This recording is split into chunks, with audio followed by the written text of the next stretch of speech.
Hello दोस्तों, तो कैसे हैं आप लोग। आशा करता हूं कि आप लोग अच्छे होंगे, मस्त होंगे, स्वस्थ होंगे। तो आज की इस वीडियो में हम लोग देखेंगे क्लास 10th के मैथमेटिक्स का चैप्टर नंबर थर्ड का यह प्रश्नावली 3.5 है। इस प्रश्नावली में कुल 4 प्रश्न हैं, जिनमें से कुछ प्रश्न के भाग भी दिए गए हैं। तो इन सारे प्रश्नों को हम लोग इसी वीडियो में कंप्लीट करेंगे। तो आप लोगों से अनुरोध है कि वीडियो को पूरा लास्ट तक देखिए, सारे क्वेश्चन समझ में आएंगे, ये मेरी गारंटी है। ठीक है, तो आइए दोस्तों, इसी क्रम में पहला प्रश्न को देखते हैं क्या बोल रहा है।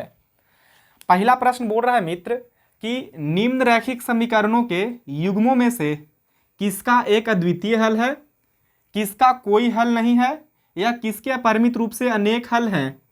अद्वितीय हल की स्थिति में उसे वज्र गुणन विधि से ज्ञात कीजिए। अद्वितीय हल की स्थिति में उसे वज्र गुणन विधि से ज्ञात करना है। क्या ज्ञात करना है सर? उनके हल, मतलब जो रैखिक समीकरण के युग्म दिए गए हैं ना, इनके हल ज्ञात करना है। हल ज्ञात करने का मतलब एक्स और वाई के मान ज्ञात करना। ठीक है, ठीक है सर। तो देखिए, आपको बोला है, क्वेश्चन को पहले बढ़िया से समझ लीजिए।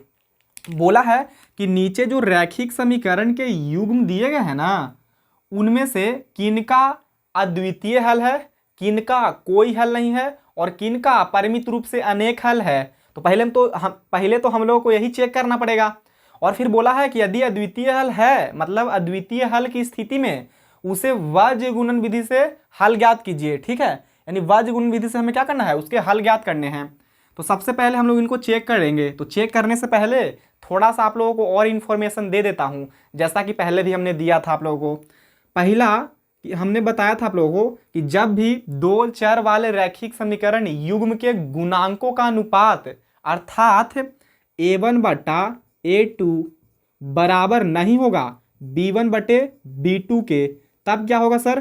तब इसका एक हल होगा। एक हल, हाँ एक हल। एक हल कहने का मतलब मुन्ना अद्वितीय हल। ठीक है, यूनिक सॉल्यूशन इसको बोलते हैं, अद्वितीय हल। बहुत बढ़िया सर। दूसरा कंडीशन हम आपको बताए थे, मतलब दूसरा स्थिति ये था कि a1 बटा a2 बराबर होता है किसके? b1 बटे b2 के। अच्छा जी। और b1 बटा b2 बराबर होता है c1 बटे c2 के। तब क्या होता है सर? तब अनंत हल होते हैं। अनंत हल कहने का मतलब अनेक हल। ठीक है, इनफाइनाइट सॉल्यूशन। अच्छा जी। तीसरा स्थिति में क्या होता है? तीसरा स्थिति में हमको पता है सर, a1 बटा a2 बराबर होता है b1 बटे b2 के। जी सही बोल रहे हैं आप। लेकिन b1 बटा b2 बराबर नहीं होता है किसके?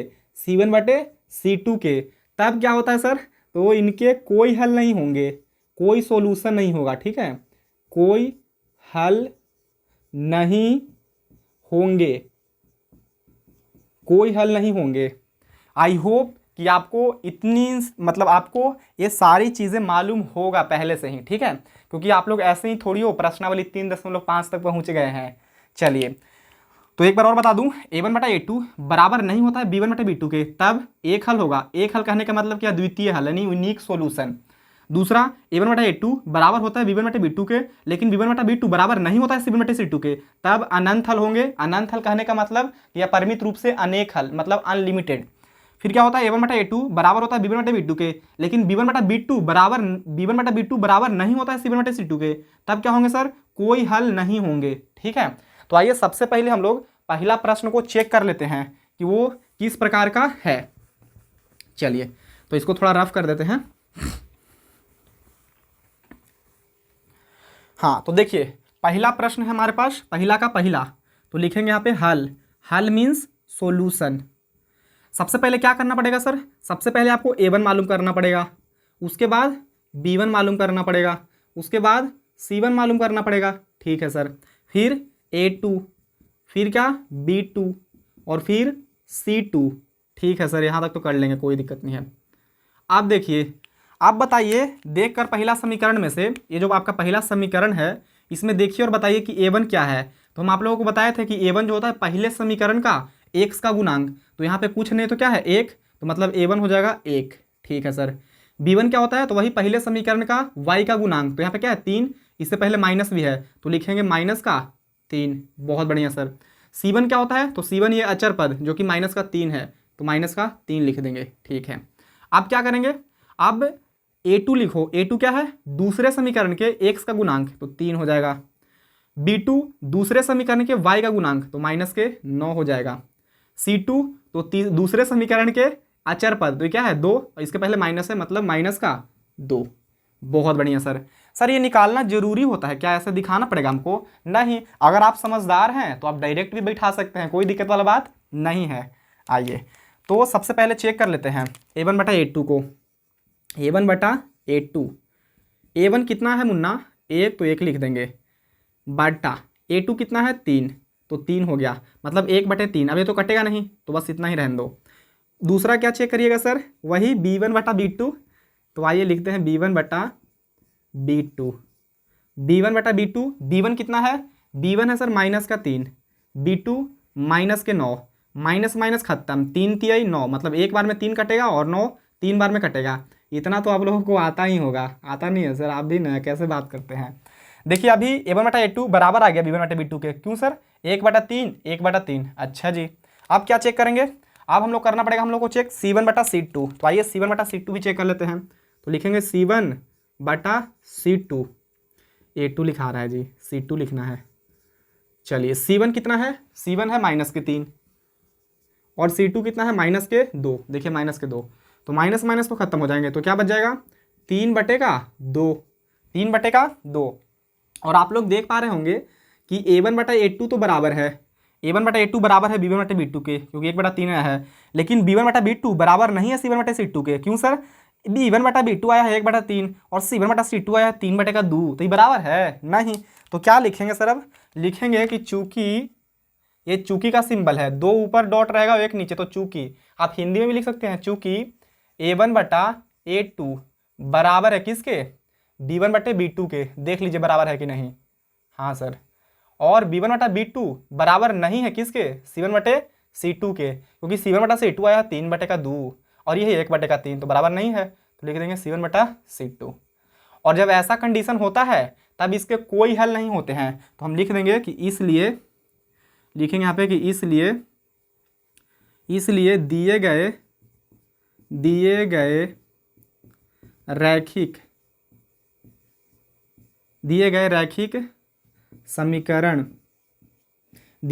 समीकरण का कोई हल नहीं होंगे, दिए गए रैखिक समीकरण का कोई हल नहीं होंगे। बस हो गया, खत्म कहानी। समझ में आया क्या सर? आया। बस आपने कुछ नहीं किया, गुणांक निकाले अपने A1 B1 और C1, A2 B2 C2, आपने चेक किया, चेक करने के बाद आपने देखा कि A1/A2 बराबर है B1/B2 के और B1/B2 बराबर नहीं है C1/C2 के। आहा, यहाँ पे A2 लिख दिए हैं जी, कितना मिस्टेक होता है जी।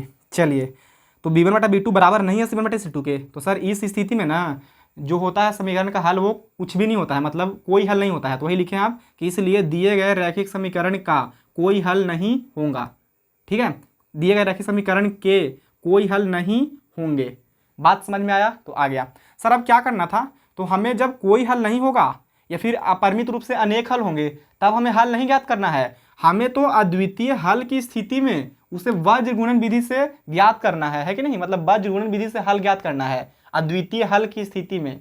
तो यहाँ पे अद्वितीय हल थोड़ी आया, मतलब एक हल नहीं आया ना, इसके कोई हल नहीं है, तो कोई हल नहीं है तो इसको हम लोगों को हल ज्ञात नहीं करना है, क्योंकि होता ही नहीं है कोई हल, तो कैसे ज्ञात करेंगे? बस सिंपल ही हो गया आंसर। समझ में आया? तो आया सर। तो जल्दी से आप लोग इसको कॉपी कीजिए, इसको फिर मिटाते हैं हम लोग। चलते हैं प्रश्न संख्या 2 पे। तो आइए दूसरे प्रश्न पे दोस्तों। दूसरा प्रश्न क्या है? दूसरा प्रश्न देखिए ये है, पहले इसको यहाँ पे लिख देते हैं दूसरा प्रश्न। ठीक है, दूसरा प्रश्न क्या है, 2x प्लस का y is equal to 5। Second 3x plus का 2y इज इक्वल टू 8। ठीक है, लेकिन हम लोग इसको सही तरीके से लिखेंगे व्यापक रूप के फॉर्मेट में। ठीक है, तो ये प्लस में 5 है, इधर आएगा तो माइनस के 5 हो जाएगा, तो यहाँ पे हम कर देते हैं डायरेक्ट माइनस के 5 बराबर 0। नहीं तो फिर बाद में चेंज करना पड़ेगा, इधर लाना पड़ेगा। नहीं भी लाएंगे तो कोई दिक्कत नहीं है सर, मतलब कोई दिक्कत है, नहीं लाएंगे तो कोई दिक्कत नहीं है। ये प्लस के 8 है, ये बढ़ जाएगा तो माइनस के 8 हो जाएगा और बराबर क्या बच जाएगा इधर 0। सिंपल। चलिए अब क्या करते हैं सर इसमें, तो अब हम लोग निकालेंगे x A1 और B1 और C1। ठीक है सर, A1 B1 और C1 निकाल लेंगे। फिर क्या निकालेंगे सर, फिर वही A2 B2 और C2, ये निकालना पड़ेगा। तो देखिए A1 कितना है, A1 हम आप लोगों को बताए थे कि जो A1 होता है ना वो पहला समीकरण के x का गुणांक होता है। तो क्या है 2, तो यहाँ पे 2 लिख देंगे। A2 क्या है सर, तो दूसरा समीकरण के x का गुणांक, तो 3 हो जाएगा। B1 सर, तो पहला समीकरण के y का गुणांक मतलब 1, और B2, तो B2 जो हो जाएगा दूसरे समीकरण के y का गुणांक 2। C1 क्या होता है सर, C1 होता है पहला समीकरण के अचर पद, ये देखो अचर पद है -5, तो यहाँ पे लिख देंगे -5, और C2 हो गया -8। आई होप यहाँ तक आपको चीज़ें समझ में आ रहा होगा। नहीं भी लिखिएगा तो कोई दिक्कत नहीं, आप डायरेक्ट बैठा दो जैसे अभी हम करने वाले हैं। लिखिए क्या चेक करेंगे सबसे पहले, A1 बटा A2। A1 कितना है, A1 है हमारा 2, तो 2 लिखेंगे, बटा A2 कितना है 3, तो 3 लिखेंगे। अभी तो कटेगा नहीं, तो यही रह जाएगा सिंपल। अब क्या करेंगे सर, अब निकालेंगे हम लोग B1 बटा B2 बराबर, B1 कितना है 1 बटे का B2 कितना है 2। अब देखिए यहाँ पे A1 बटा A2 बराबर नहीं है B1 बटे B2 के। क्यों सर, यहाँ पे आया है 2 बटे का 3 और यहाँ पे आया है 1 बटे का 2, तो क्या ये दोनों बराबर है, नहीं। इसका मतलब कि दोनों बराबर नहीं हुए, और नहीं हुए तो हमें C1 बटा C2 निकालने का जरूरत नहीं है। बस यहाँ पे अब लिख देंगे हम लोग कि चूँकि, क्या लिखिएगा कि चूँकि A1 बटा A2 बराबर नहीं है किसके, B1 बटे B2 के। देख ही पा रहे होंगे आप लोग, यहाँ पे 2 बटे का कितना है 3, और यहाँ पे 1 बटे का 2 है, जो कि बराबर नहीं है। तो इसलिए लिखेंगे कि चूंकि A1 बटा A2 बराबर नहीं है B1 बटा B2 के।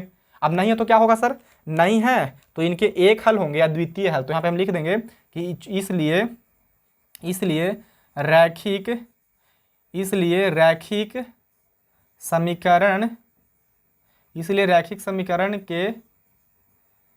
इसलिए रैखिक समीकरण के अद्वितीय हल होंगे, अद्वितीय हल होंगे। ठीक है, इसलिए रैखिक समीकरण के अद्वितीय हल होंगे, या बढ़िया सब लिखो, इसलिए दिए गए रैखिक समीकरण युग्म के अद्वितीय हल होंगे। ठीक है, चलिए अब अद्वितीय हल होने की स्थिति में, हमें वज्र गुणन विधि से हल ज्ञात करना है। तो अब हम लोग इसका हल ज्ञात करेंगे। ठीक है, हल ज्ञात करने का मतलब कि x और y के मान ज्ञात करना। ठीक है, चलिए सर, तो वज्र गुणन विधि से हल कैसे ज्ञात करते हैं, तो सबसे पहले आपको लिखना, देखिए वज्र गुणन विधि से हम लोग 2 तरीके से हल ज्ञात कर सकते हैं। पहला तो जो अभी हम जिस तरीके से ज्ञात करेंगे वो, और दूसरा कि क्रॉस मतलब तिर्यक गुणा करके x और y के मान ज्ञात कर सकते हैं हम लोग।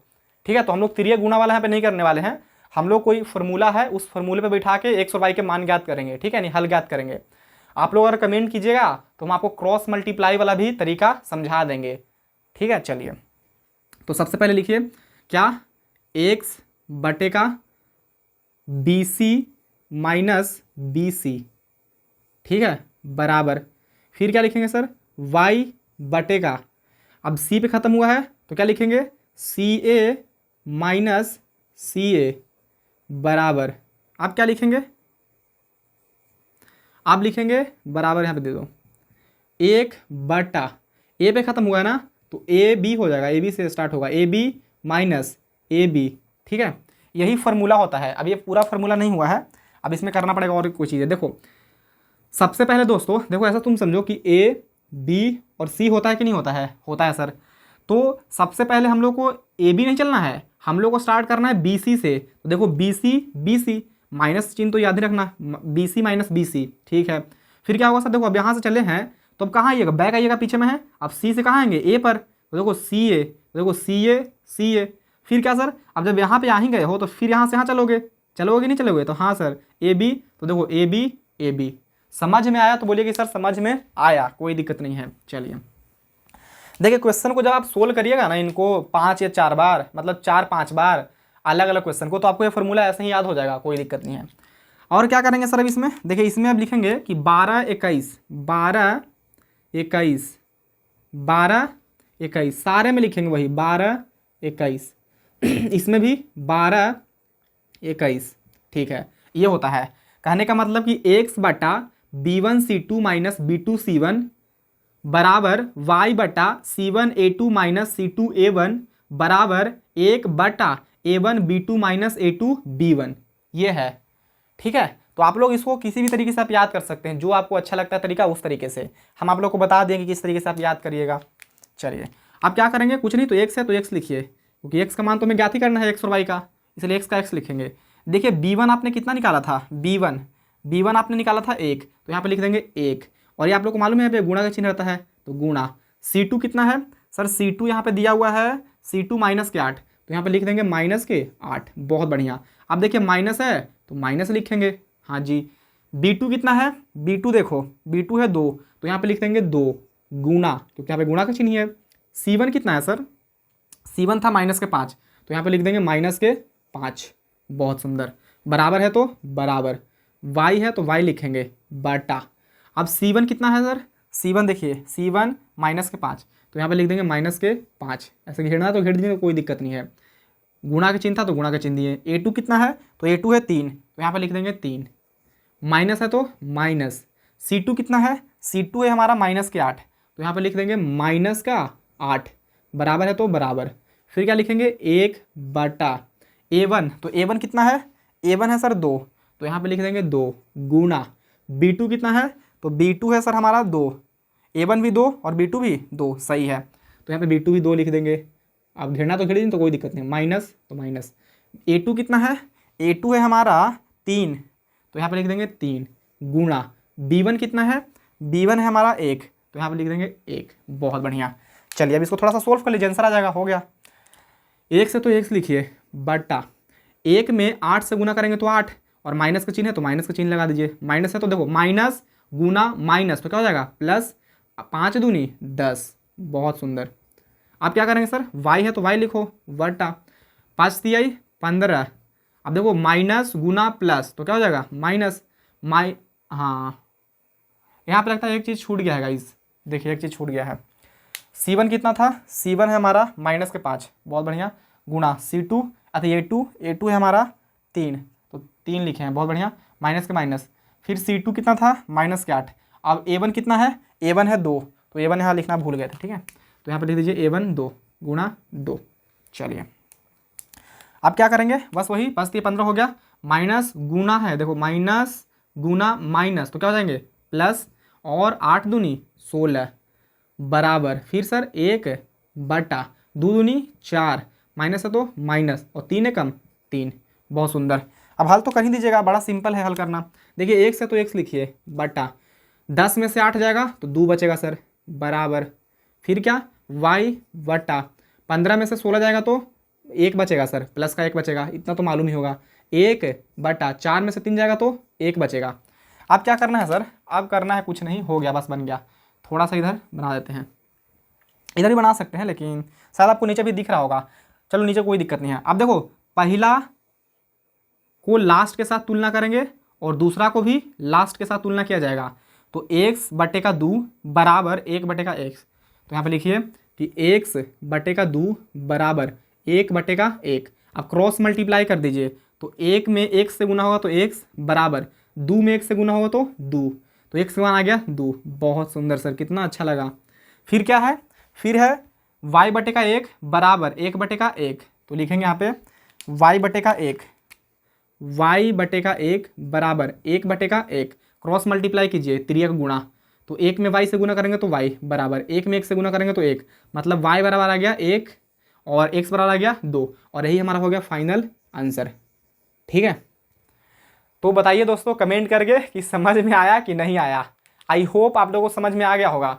कुछ नहीं करना था, सबसे पहले हमें चेक करना था कि एक हल होगा कि अनंत हल होगा कि अपरिमित रूप से अनेक हल होंगे। तो हमने चेक किया तो हमें पता चला कि अद्वितीय हल होगा। अद्वितीय हल मतलब एक हल होगा, और हमें बोला था कि अद्वितीय हल की स्थिति में वज्र गुणन विधि से हल ज्ञात कीजिए। तो हमने वज्र गुणन विधि से क्या किया है, हल ज्ञात किया है, मतलब x और y के मान ज्ञात किया है। सिंपल, बस ये फॉर्मूला आप लोग थोड़ा सा देख लीजिएगा। ठीक है, फॉर्मूला ऐसे याद हो जाएगा, कोई दिक्कत नहीं है। BC से स्टार्ट करना है, BC CA फिर AB, 12 21 12 21, माइनस तो आना ही है सब में बीच में। ठीक है, चलिए तो जल्दी से आप लोग दोस्तों इसको कॉपी कीजिए, उसके बाद हम लोग चलते हैं प्रश्न संख्या 3 पे।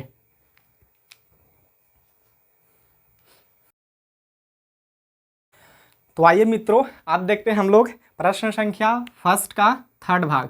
ठीक है, तो आइए थर्ड भाग को यहीं पे देख लेते हैं। सबसे पहले क्या लिखते हैं गुरुजी, सबसे पहले लिखते हैं हल। हल मीन्स सॉल्यूशन। अब देखिए, अब यहाँ पे आप चाहो तो A1 B1 C1 A2 B2 C2 निकाल लो। हम नहीं निकालेंगे, हम तो समझ ही गए हैं सर कि देख वहाँ से लिख नहीं लेंगे। हाँ जी, और लिखो तो सबसे पहले A1 बटे का A2 बराबर A1 कितना है, A1 है सर 1 अति 3 है सर, बटा A2 है 6। काटिए, कितना बार में कटेगा, 3 का पढ़ो एक बार में, 3 एकम 3 3 दूनी 6, काटने तो आता ही होगा, इतना कहला बच्चा नहीं बता रहे हैं सर कि 3 से का। B1 बटा B2, B1 कितना है -5 और B2 कितना है -10, माइनस से माइनस मुन्ना खत्म, 5 से काटो इसको, 5 एकम 5 और 5 दूनी 10, मतलब यहाँ भी 1/2 आ गया सर, कोई दिक्कत नहीं, आने दो, अच्छा है। फिर निकालो C1 बटा C2, तो C1 बटा C2, A2 कहाँ लिखा आता है जी, C1 बटा C2 बराबर, C1 कितना है सर 20, तो 20 लिखेंगे, बटा C2 कितना है 40, तो 40 लिख देंगे। अब चाहो तो इसको ई पट्टी लेके चलाओ, ये प्लस में 20 से ही पटिएगा तो माइनस के 20, ये प्लस में 40 से ही पटिएगा तो माइनस के 40, तो माइनस माइनस तो खत्म हो जाएगा, तो 20 बटेगा 40 बचेगा, काटो 20 का 20, 20 दूनी 40, मतलब 1/2। और आप देख पा रहे होंगे कि A1 बटा A2 1/2, B1 बटा B2 1/2 और C1 बटा C2 1/2, मतलब तीनों बराबर हो गए हैं। तो क्या लिखिएगा सर, लिख देंगे कि चूंकि, लिखिए यहाँ पे कि चूंकि A1 बटा A2 बराबर है B1 बटे B2 के और B1 बटा B2 बराबर है C1 बटे C2 के, इसलिए दिए गए रैखिक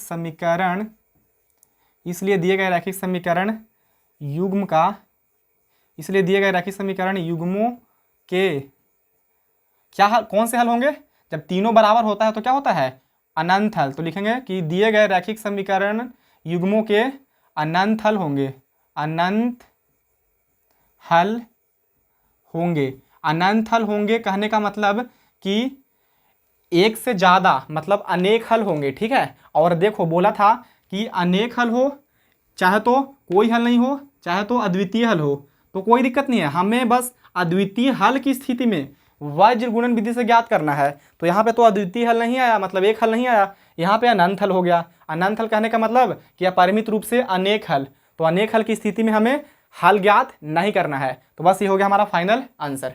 आप लोगों का मतलब आप लोगों के लिए प्रश्न संख्या 4 HW में है, मतलब प्रश्न संख्या 4 क्या है जी, HW रहेगा। आप लोग इसको खुद से बना लीजिएगा। क्या ही करना है, चेक करना है, पहले चेक कर लेना A1 बटा A2 B1 बटा B2 और C1 बटा C2 क्या क्या हो रहा है। अगर अद्वितीय हल होगा तो क्या लिखेंगे, फिर हम लोग उसका हल ज्ञात करेंगे, 100 के मान ज्ञात करेंगे। कौन सा विधि से, वज्र गुणन विधि से। वज्र गुणन विधि में कैसे ज्ञात करते थे, थोड़ा सा और एक बार देख लो सर। पहले आप x लिखते थे बटा, फिर लिखते थे BC, फिर लिखते थे माइनस, फिर लिखते थे BC। हाँ जी, आप लोग बहुत तेज हैं, समझ गए एक बार में, बराबर, फिर y बटा, फिर लिखते सी पे खत्म हुआ ना सर, तो आप लिखते थे C और फिर A लिखते थे, क्योंकि C के बाद A ही आएगा, क्योंकि रिलेशन हम लोग किसमें देखना है, A B और C में। तो BC से स्टार्ट किए तो फिर क्या आएगा CA, तो CA माइनस CA। हाँ जी, फिर क्या होता था 1 बटा, सर A पे खत्म हुआ ना तो A तो होबे करेगा। अब A के बाद क्या आता है B, तो AB माइनस AB। फिर क्या करते थे सर, कुछ नहीं किए थे आप, खाली 12 21 लिख दिए थे ऐसे, 12 21 12 21 12 21, बस सिंपल। कितना आसान है जी फॉर्मूला, याद करने वाला बात थोड़ी है। आप लोग भी प्रैक्टिस कीजिएगा तो हमारे जैसे याद हो जाएगा। तो चलिए आज के लिए, मतलब आज के लिए नहीं, इतना ही है आपका सॉल्यूशन थर्ड का, ये नहीं था, ये तो एक्स्ट्रा नॉलेज था। चलिए तो जल्दी से आप लोग कॉपी कर लो गाइस, और क्वेश्चन नंबर 4 आप लोग खुद से बना लीजिएगा, मुझे विश्वास है, विश्वास नहीं पूरा विश्वास है। जल्दी से कॉपी कर लो। अब चलते हैं क्वेश्चन नंबर 2 पे।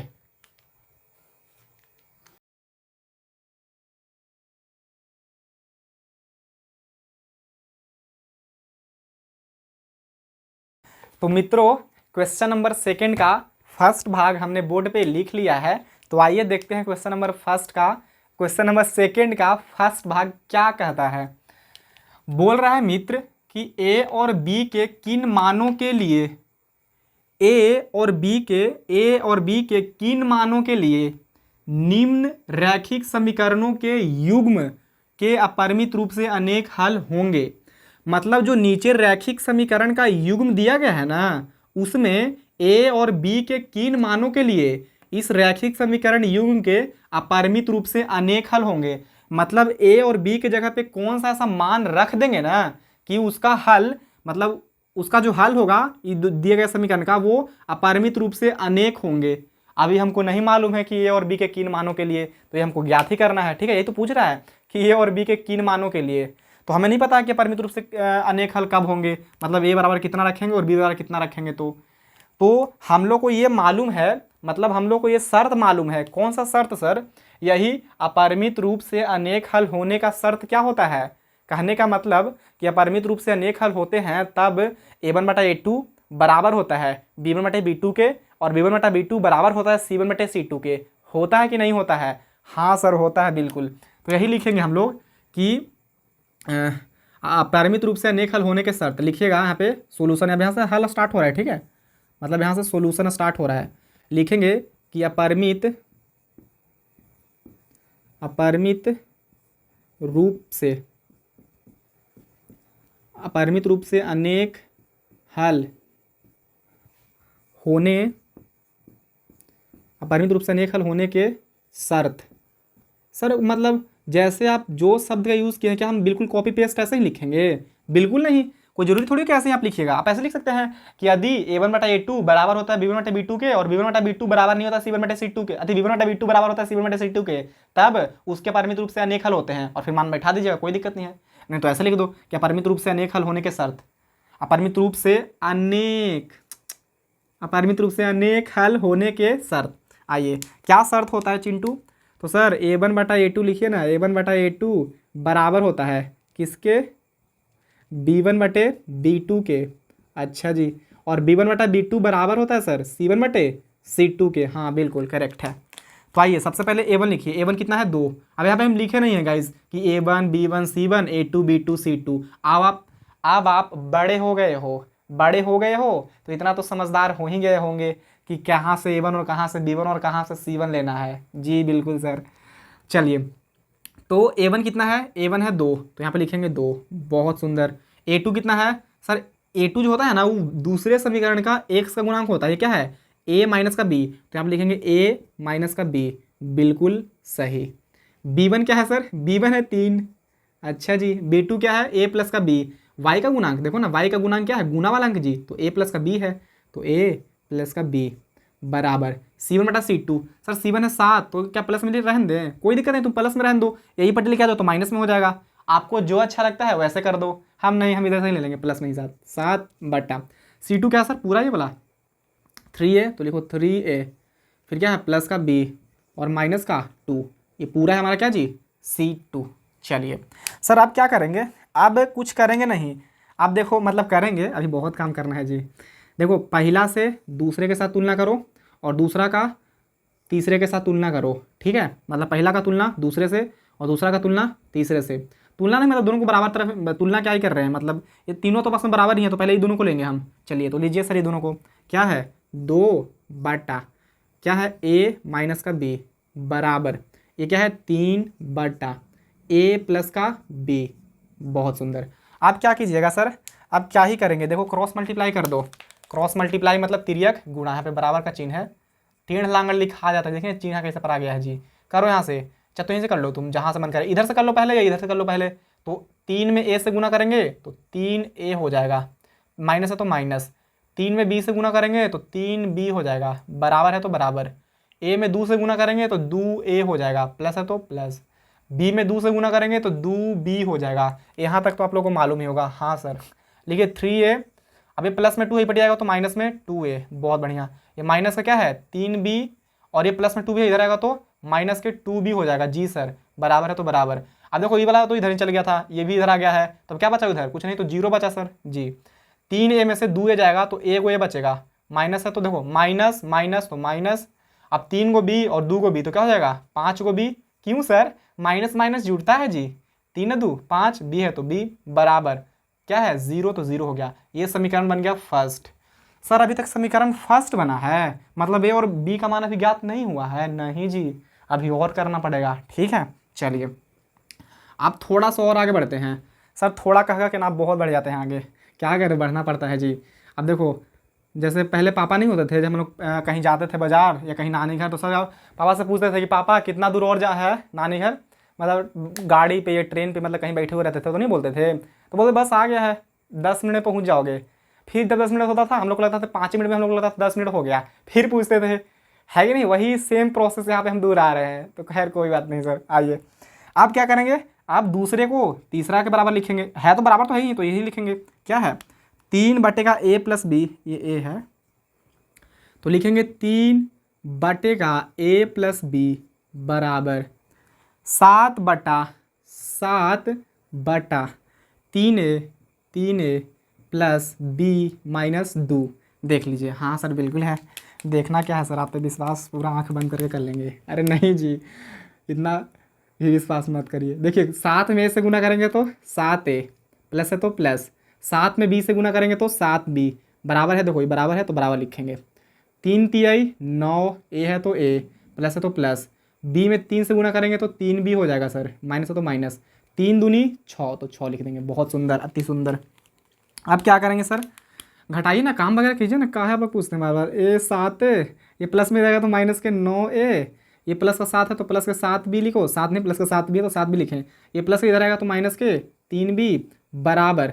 अब देखो इधर क्या बच गया, ये तो इधर ही आ गया, ये भी आ गया इधर, तो बच गया -6, तो -6 लिख देंगे। घटाओ 7a में से 9a जाएगा तो क्या बचेगा, -2a।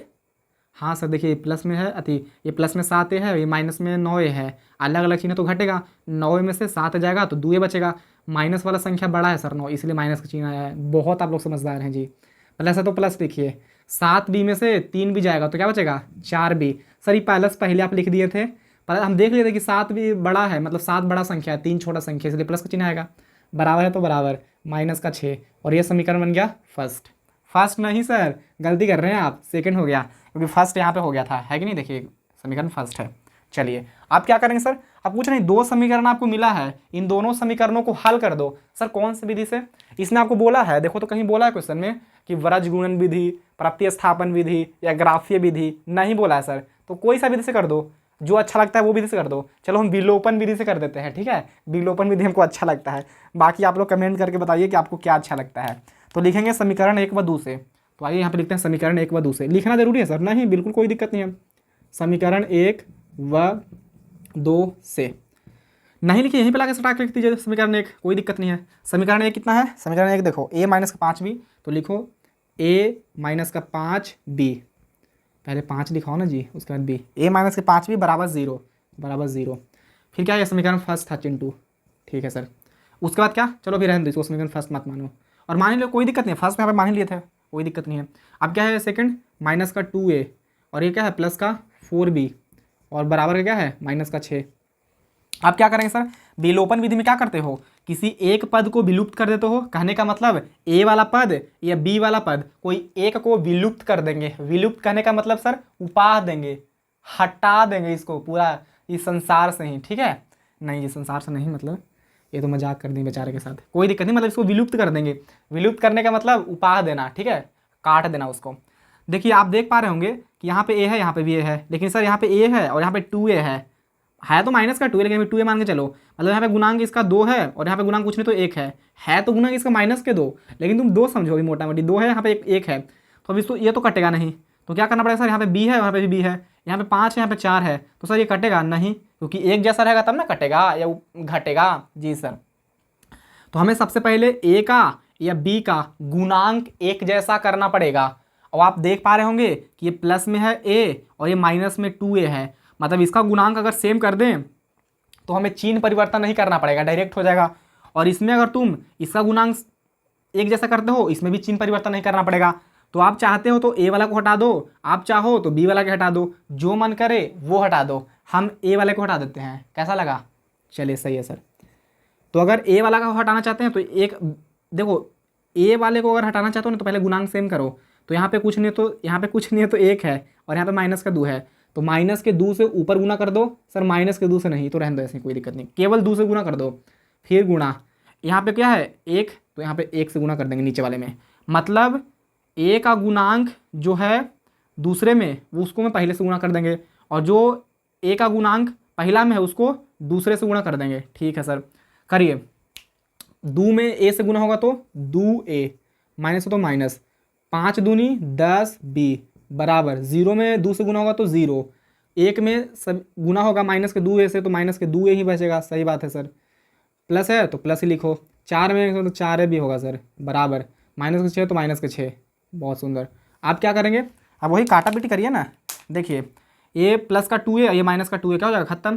देखो माइनस के 10 बी और यहाँ प्लस का 4 बी, तो क्या बचेगा माइनस के 6 बी बराबर माइनस का 6 में 0 जोड़ेंगे तो क्या आएगा, ये घटाएंगे तो माइनस का 6 ही आएगा। 6 ऐसे नहीं लिखिए सर, बी जैसा आप लिख दीजिए, बस 6 ऐसे लिखिए, माइनस माइनस खत्म। अब देखिए बी बराबर, ऐसा तो 6 से भी 6 भी खत्म होगा तो काट दें। चलो 6 बटा, ये गुणा में 6 तो कहाँ आएगा भाग में, यानी बटा में, 6 कम 6 मतलब एक बार में कटा, तो बी बराबर कितना आ गया, बी इज इक्वल टू 1 आ गया। और यही हमसे पूछ रहा था कि ए और बी के जगह पे क्या होंगे कि दिए गए रैखिक समीकरण का अपरिमित रूप से अनेक हल हो। तो बी के जगह पे तो 1 होगा, मतलब जहाँ जहाँ बी है वहाँ वहाँ 1 रख दीजिए, साथ में वो हमको ए निकालना पड़ेगा, तो ए निकालिए। तो बी का मान समीकरण 1 में रख दो या समीकरण 2 में रख दो, ठीक है, कोई दिक्कत नहीं है। ये जो तुम अभी समीकरण बनाए हो 3 और 4 इसमें रख दो, कोई दिक्कत नहीं है। तो हम समीकरण 1 में ही रख देते हैं, तो लिखेंगे कि बी का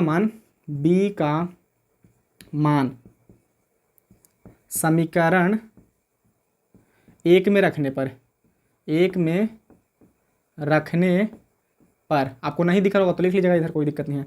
बी का मान कितना है जी 1, पहले समीकरण 1 लिखो, यहाँ पे क्या है ए माइनस 5b बराबर 0 करिए, a माइनस 5, v के वैल्यू कितना है 1 तो 1 लिखेंगे बराबर 0।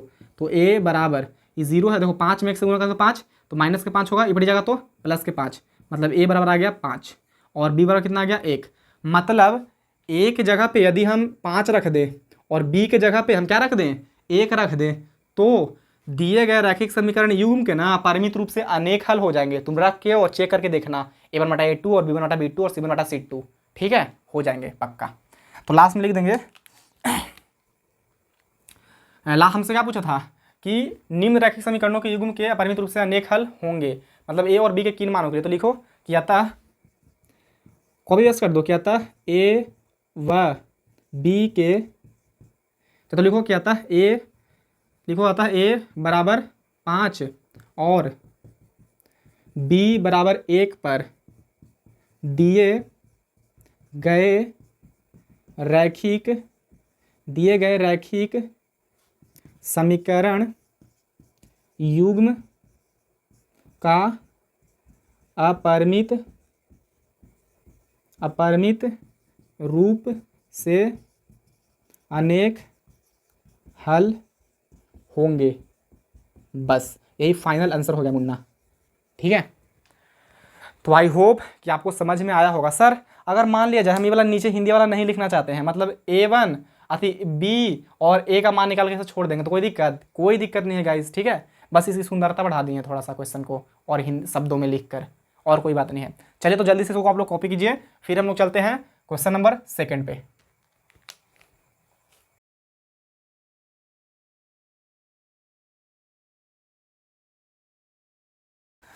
तो मित्रों क्वेश्चन नंबर 2 का सेकंड भाग हमने लिख लिया है बोर्ड पर। तो आइए देखते हैं क्या बोल रहा है। बोल रहा है मित्र कि के किस मान के लिए निम्न रैखिक समीकरणों के युग्म का कोई हल नहीं है। मतलब के का ना यहाँ पे कौन सा ऐसा मान रख दे, कौन सा वैल्यू रख दे के बराबर कि दिए गए रैखिक समीकरण युग्म के कोई हल नहीं हो। अब हमको नहीं पता कि के कौन सा मान रखे, तो वही तो निकालना है। तो सबसे पहले हम लोग क्या लिखेंगे, वही कि अपरिमित रूप से कोई हल नहीं होने के शर्त क्या होते हैं, बस वही लिख देना है स्टार्टिंग में। तो लिखेंगे हल मीन्स सॉल्यूशन। देखो चिंटू, सबसे पहले क्वेश्चन समझ में आया कि नहीं? क्वेश्चन समझना बहुत ज़्यादा जरूरी है मुन्ना, ठीक है। बोल रहा है कि के किस मान के लिए, मतलब ये जहाँ पे के लिखा गया है ना वहाँ पे कौन सा मान रख दें कि दिए गए समीकरणों के युग्म का कोई हल नहीं है। मतलब कोई हल नहीं होगा कब, जब यहाँ पे हम कौन सा के का मान रखें कि कोई हल नहीं होगा इन दोनों समीकरण का। तो हमें नहीं पता है के का कौन सा मान रखे, तो वही तो निकालना है। तो लिखेंगे कोई हल नहीं होने के शर्त। कोई हल नहीं होने के शर्त क्या होते हैं, तो लिखेंगे कि कोई हल नहीं होने के शर्त। कोई हल नहीं होने के शर्त क्या होते हैं, तो सर वो होता है a1 बटा a2 बराबर होता है b1 बटा b2 के, और b1 बटा b2 बराबर नहीं होता है c1 बटे c2 के। जी सर, बराबर नहीं होता है c1 बटे c2 के। यही होता है ना, कोई हल नहीं होने का शर्त जी। हाँ सर यही होता है। बस अब इसको बैठा दीजिए। A1 कितना है, A1 देखो A है 3, A2 कितना है K-2K-1 बराबर है तो बराबर लिखो। B1 कितना है, B1 है यहाँ पे कुछ नहीं तो 1 है तो 1 लिख देंगे बट्टा। B2 कितना है, y का गुणांक देखो नीचे दूसरे समीकरण में K-1 इधर लिखना चाहो तो लिखो, नहीं तो कोई दिक्कत नहीं, बस इतना सही आ जाएगा। आगे तुम लिख भी सकते हो बढ़ा के कि नॉट इक्वल टू C1/C2 लिखो, कोई दिक्कत नहीं है, हम इतना ही छोड़ देते हैं। अब इसको हल कीजिए। चलिए गर्मी बहुत हो रहा है जी। क्रॉस मल्टीप्लाई कीजिए, 2K में 1 से गुना कर, ऐसे कर दो या पहले यहाँ से कर दो, जो आपको मन लगे, मतलब जैसा आपको अच्छा लगे वैसे कर दो। चलो यहाँ से कर देते हैं। 3 में कैसे गुना करेंगे तो 3K, माइनस है तो माइनस, 3 में 1 से गुना करेंगे तो 3 बराबर 2K में 1 से गुना करेंगे तो 2K माइनस 1 में 1 से गुना करेंगे तो 1। देखो 2K और देखो ये प्लस में इधर आएगा तो माइनस का 3K है जी, बाग सर आप गलती लिख देते हैं। 3K माइनस ये प्लस में इधर आएगा तो माइनस का 2K बराबर ये माइनस का 1 है, ये माइनस का 3 बढ़ जाएगा तो प्लस के 3 हो जाएगा। तो यहाँ पे लिखो 3K में से 2K जाएगा तो क्या बचेगा 1K बराबर, घटाओ 3 में से 1 जाएगा तो 2 बचेगा सर, तो K बराबर कितना आ गया 2। बस आंसर आ गया सर, इसमें तो बड़ा जल्दी आ गया। हाँ कोई जरूरी है मतलब समीकरण ही बनेगा। चलिए अब क्या लिखेंगे, तो लिखेंगे कि K बराबर 2 पर क्या लिखेगा, K बराबर 2 पर दिए गए, वही जो पहले लिखे थे, दिए गए रैखिक समीकरण या समीकरणों, दिए गए रैखिक समीकरणों के युग्म का कोई हल नहीं होंगे, कोई हल नहीं होंगे। कब, जब K बराबर हम क्या रख देंगे यहाँ पे 2 रख देंगे। तुम रख के भी चेक कर सकते हो, ठीक है। कैसे सर चेक कैसे करेंगे, मतलब कोई हल कैसे नहीं होगा, देखो इस पे रखो मतलब दूसरा समीकरण बनाओ, 2 में K थी 2 है यहाँ पे और K के जगह पे क्या रखेंगे 2, तो 2 दूनी 4 और 4 में से तुम घटाओ 1 तो क्या बचेगा 3 और यहाँ पे क्या है 3, तो A1/A2 निकालो, A1/A2 बराबर क्या हो जाएगा 3 और नीचे हल करने के बाद क्या आया था अभी 3, 3 से 3 खत्म तो कितना आया 1, बहुत बढ़िया। B1/B2 निकालो, B1/B2 बराबर B1 कितना है कुछ नहीं तो यहाँ पे 1 है, बहुत बढ़िया। B2 देखो यहाँ पे K, तो K का मान कितना आया था 2, 2 में से 1 घटाओ तो क्या बचेगा 1, तो 1/1 काटो तो कितना आएगा 1, मतलब A1/A2 बराबर है B1/B2 के। अब C1/C2 निकालो, C1/C2 बराबर क्या है C1 1/C2 क्या है तो 2K, तो 2 और K के मान कितना आया था 2, तो 2 दूनी 4 और 4 1 5, तो 1/5 आ गया। तो A1/A2 तो बराबर है B1/B2 के, लेकिन B1/B2 बराबर नहीं है C1/C2 के। तो ऐसा जब स्थिति रहता है तो क्या होता है कोई हल नहीं होता है, सिंपल। समझ में आया कि नहीं आया मुन्ना? चलिए आ गया है तो जल्दी से आप लोग कॉपी कर लो। उसके बाद हम लोग चलते हैं प्रश्न संख्या 3 पे, मतलब दूसरा के, अच्छा प्रश्न संख्या 2 में 2 ही भाग है, अब क्वेश्चन नंबर हम लोग चलते हैं 3 पे, तो ये जल्दी से आप लोग कॉपी कर लो।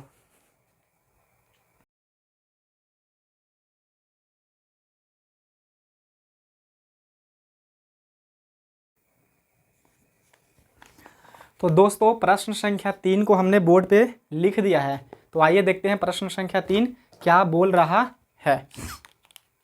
प्रश्न संख्या 3 बोल रहा है कि निम्न रैखिक समीकरणों के युग्म को, मतलब जो नीचे रैखिक समीकरण के युग्म दिया गया है उसको प्रतिस्थापन विधि एवं वज्र गुणन विधियों से हल कीजिए। मतलब प्रतिस्थापन विधि और वज्र गुणन विधि से x और y के मान ज्ञात करना है। चलिए बोल रहा है कि किस विधि को आप अधिक उपयुक्त मानते हैं, मतलब कौन सी विधि को आप ज़्यादा सही मानते हैं, ठीक है, कौन सा विधि आपको अच्छा लगता है।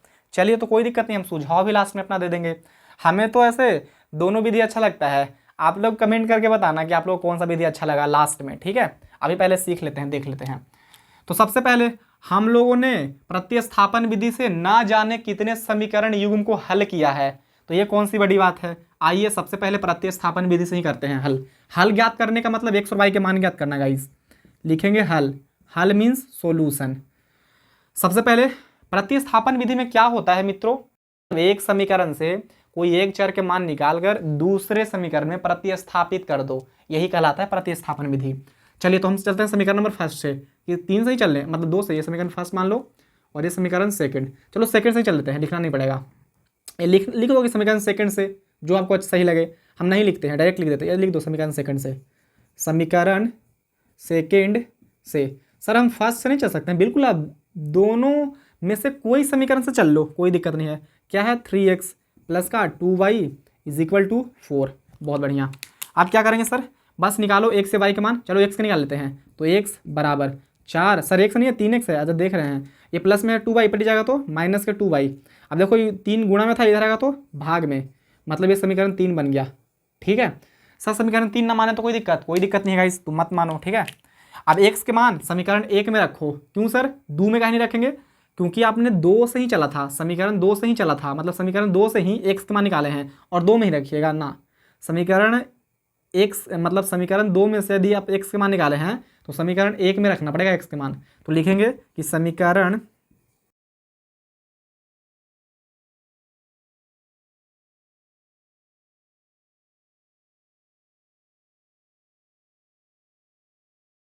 ठीक है, समीकरण 1 क्या है देख पा रहे होंगे आप लोग, 8x प्लस का 5y बराबर 9। 8x है तो 8x लिखिए। अब गुना x की वैल्यू कितना है 4 माइनस के 2y और बटा क्या है 3, घेर दीजिए, प्लस है तो प्लस, फिर क्या है 5y तो लिखेंगे 5y बराबर क्या है 9, तो लिख देंगे 9। चलिए हल कर दीजिए, बस आंसर आ जाएगा, मतलब x के मान आ जाएगा। x के मान नहीं, y के मान आएगा। ठीक है, यहाँ पे बैठाएंगे तब x के मान आएगा। करो 8 चौके 32, यहाँ पर लिख देंगे 3 पर 2 32, माइनस है तो माइनस, 8 दूनी 16 और y है तो y, बटा में कितना है 3 तो लिख देंगे 3, प्लस है तो प्लस, 5y है तो 5y बराबर 9, बटा में कुछ नहीं तो मुन्ना यहाँ पे क्या है 1 है सर। बहुत सुंदर। आप क्या करेंगे, एलसीएम ले लो ना, 3 और 1 का एलसीएम कितना आएगा 3 ही आएगा सर। चलिए 3 का पढ़ो के बार में 3 आएगा, एक बार में, और 1 में 32 से गुना करेंगे तो 32, माइनस 16 में 1 से गुना करें तो 16y, प्लस है तो प्लस। बहुत सुंदर।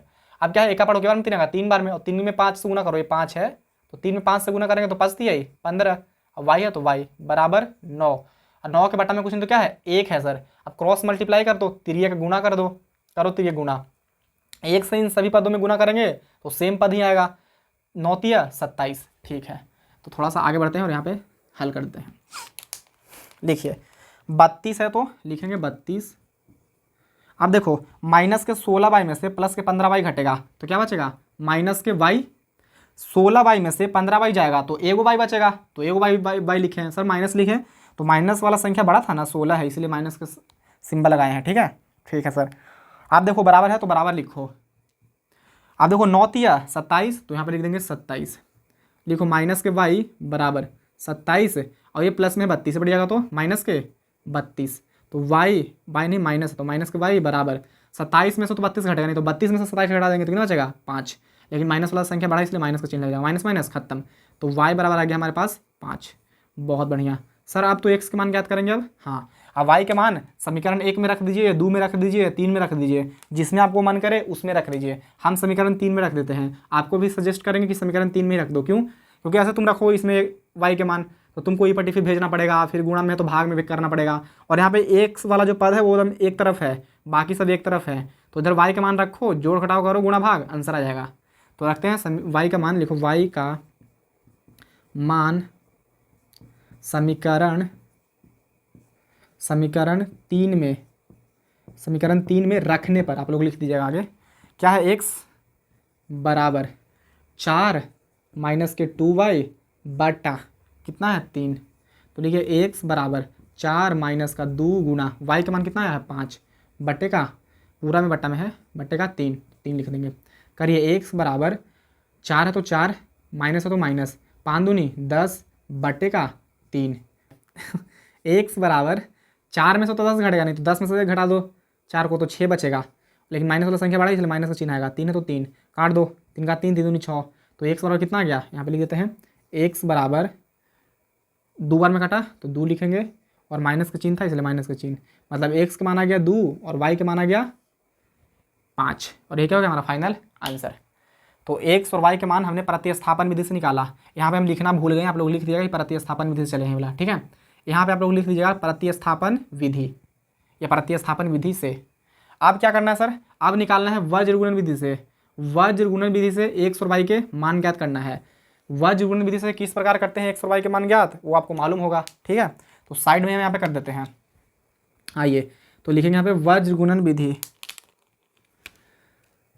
वज्र गुणन विधि। से। वज्र गुणन विधि के लिए हम आपको एक फार्मूला लिखवाए हैं, लिखवाए कि नहीं लिखवाए अभी पीछे वाले प्रश्न में? क्या होता था वो? एक्स होता था सर बट्टा, फिर बी सी होता था sir, B C minus B C, बहुत सुंदर, बराबर फिर एक्स बटा अति एक्स नहीं सर वाई, अच्छा वाई बटा क्या होता था? सी पे खत्म हो गया ना सर, तो सी ए लिख दीजिए माइनस फिर से सी ए, जी बिल्कुल, बराबर। अब क्या होगा? अब एक लिखिए सर बटा, फिर ए पे खत्म हुआ है तो ए और बी लिखिए माइनस फिर ए और बी। आई होप कि आपको दिख रहा होगा, नहीं भी दिख रहा है तो कोई दिक्कत नहीं है। सर कैसे नहीं दिक्कत है? देखो 12 और 21, 12 21, 12 21, ठीक है, ये होता है फार्मूला। अब कुछ नहीं करना है, कुछ नहीं कैसे करना है सर, मान भी तो बैठाना है ना, तो कोई दिक्कत नहीं, बैठा दीजिए। अब देखिए A1 B1 C1 और A2 B2 C2 हम यहाँ से निकालेंगे नहीं, क्योंकि स्पेस तो ऐसे ही कम बच रहा है। आप लोग चाहे तो यहाँ पे निकाल सकते हैं, चाहे तो ऊपर ही निकाल देते, ठीक है, A1 B1 C1 और A2 B2 C2, तो निकाल दीजिएगा इसमें से, देख के समीकरण में से मान निकल जाएगा ना, निकल जाएगा।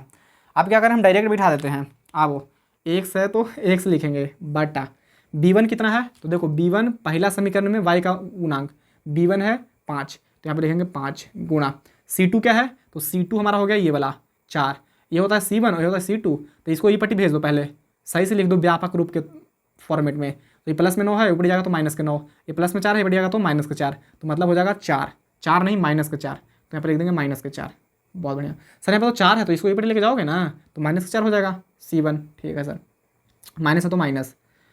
अब क्या करेंगे, अब लिखो B2 कितना है 2, तो यहाँ पे लिखेंगे 2 गुना C1 कितना है, C1 है 9 सर, लेकिन ये बदल के आएंगे तो माइनस के 9 हो जाएगा, माइनस के 9 बराबर y लिखिए y बटा C1 कितना है, C1 है माइनस के 9, तो माइनस के 9 लिखेंगे, है तो प्लस में लेकिन नीपट्टी लेके जाएंगे तो माइनस में हो जाएगा ना जी, गुना A2 कितना है, A2 है 3, तो 3 लिख देंगे, माइनस C2 कितना है, C2 है माइनस के 4, तो की पट्टी 4 है प्लस में, इधर जाएगा तो माइनस के 4 हो जाएगा, गुना A1 कितना है, A1 है सर 8, तो 8 लिख दीजिए, बराबर 1 बटा, आप लोगों को दिख तो नहीं रहा होगा मेरे मुन्ने, कोई बात नहीं, थोड़ा सा आप लोग मैनेज कर लीजिएगा, देख के तो मान बैठाना है। A1 कितना है, A1 है 8, तो यहाँ पे लिख लेंगे 8 गुना B2 कितना है, B2 है हमारा 2, तो यहाँ पे लिख देंगे 2 माइनस A2 कितना है, A2 है हमारा 3, तो यहाँ पे लिख देंगे 3 गुना B1 कितना है, तो B1 है हमारा 2 अति B1 है हमारा 5, तो यहाँ पे लिख देंगे 5। बहुत बढ़िया, थोड़ा सा आप लोग कटा होगा तो कोई दिक्कत नहीं है, मैनेज कर लीजिएगा, ठीक है।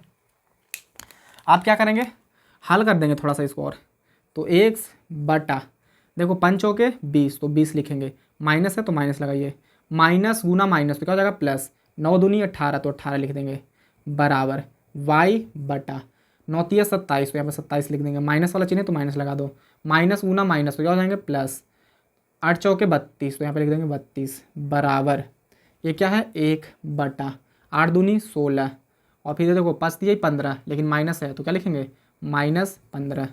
बहुत सुंदर। अब यहाँ से आप लोग हल कर लीजिएगा, देखो सबसे पहले लिखो x बटा 20 में से 18 घटाओ तो माइनस के 2 बचेगा सर, बहुत बढ़िया, बराबर y है तो y बटा 27 में से 32 घटाओ तो सर 5 बचेगा, 32 में से 27 घटाओ ना 5 बचेगा, बराबर माइनस का चिन्ह नहीं लगाएंगे यहाँ पे, क्यों? क्योंकि 32 वाला संख्या बड़ा इसलिए प्लस का आएगा 5, समझ में तो आता होगा इतना, बराबर 1 बटा 16 में से 15 गया तो 1 बच जाएगा यहाँ पे। बहुत सुंदर। अब क्या करेंगे, आप पहला एक बार लिख दीजिए, पहला दूसरा, और फिर लिख दो दूसरा तीसरा, ठीक है सर। तो लिखो पहला दूसरा क्या है, पहला दूसरा नहीं जी, माफ़ कीजिएगा, सॉरी गाइस। देखिए पहला का तुलना करेंगे किसके, तीसरे के साथ, और दूसरा का भी तुलना करेंगे तीसरे के साथ। तो लिखिए एक्स बटे का माइनस के 2 बराबर क्या है 1 बटा 1, क्रॉस मल्टीप्लाई कर दो तो एक्स बराबर माइनस के 2 में 1 से गुना हो तो माइनस के 2, मतलब एक्स बराबर आ गया माइनस के 2। बहुत बढ़िया। फिर क्या लिखेंगे y बटा 5 बराबर 1 बटा 1, क्रॉस मल्टीप्लाई करो तो y में 1 से गुना हो तो y बराबर 5 में 1 से गुना होगा तो 5, मतलब y बराबर ही कितना आ गया 5, और ये हो गया हमारा फाइनल आंसर। समझ में आ रहा है चिंटू? तो बोलो कि सर आ रहा है समझ में, बिल्कुल आगे बढ़िए आप, कोई दिक्कत तकलीफ वाली बात नहीं है। देखिए हमें बोला था कि जो रैखिक समीकरण युग्म दिया गया है इसको प्रतिस्थापन विधि और वज्र गुणन विधि से हल ज्ञात कीजिए। तो हमने प्रतिस्थापन विधि से हल ज्ञात किया तो y बराबर आया 5 और x बराबर आया -2। जब हमने प्रतिस्थापन विधि से किया था, जब हमने वज्र गुणन विधि से हल ज्ञात किया तो x बराबर कितना आया, x बराबर आया -2 और y बराबर 5, जो कि यहाँ भी y बराबर 5 था, और x बराबर क्या था -2, यहाँ भी x बराबर -2। आप कोई सा विधि से बनाओ, आंसर तो बिल्कुल सेम ही आना चाहिए। अगर सेम नहीं आ रहा है तो समझिए कि दोनों विधि में से कोई एक विधि आप गलती बनाए हैं, या फिर तो दोनों विधि भी गलती हो सकता है। ठीक है, तो जल्दी से आप लोग इसको कॉपी कीजिए। फिर हम लोग बढ़ते हैं क्वेश्चन नंबर 4 पे। क्वेश्चन नंबर 4 में 3 भाग हैं, तो उन तीनों भागों को हम लोग देखेंगे अभी। जल्दी से कॉपी कर लीजिए।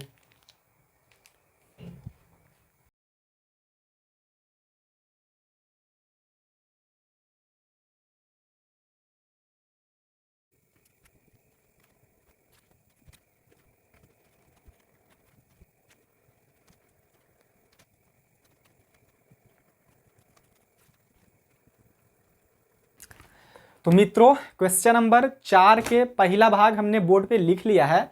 तो आइए देखते हैं क्वेश्चन 4 क्या बोल रहा है। बोल रहा है कि निम्न समस्याओं में रैखिक समीकरणों के युग्म बनाइए और उनके हल यदि उनका अस्तित्व हो किसी बीजगणितीय विधि से ज्ञात कीजिए।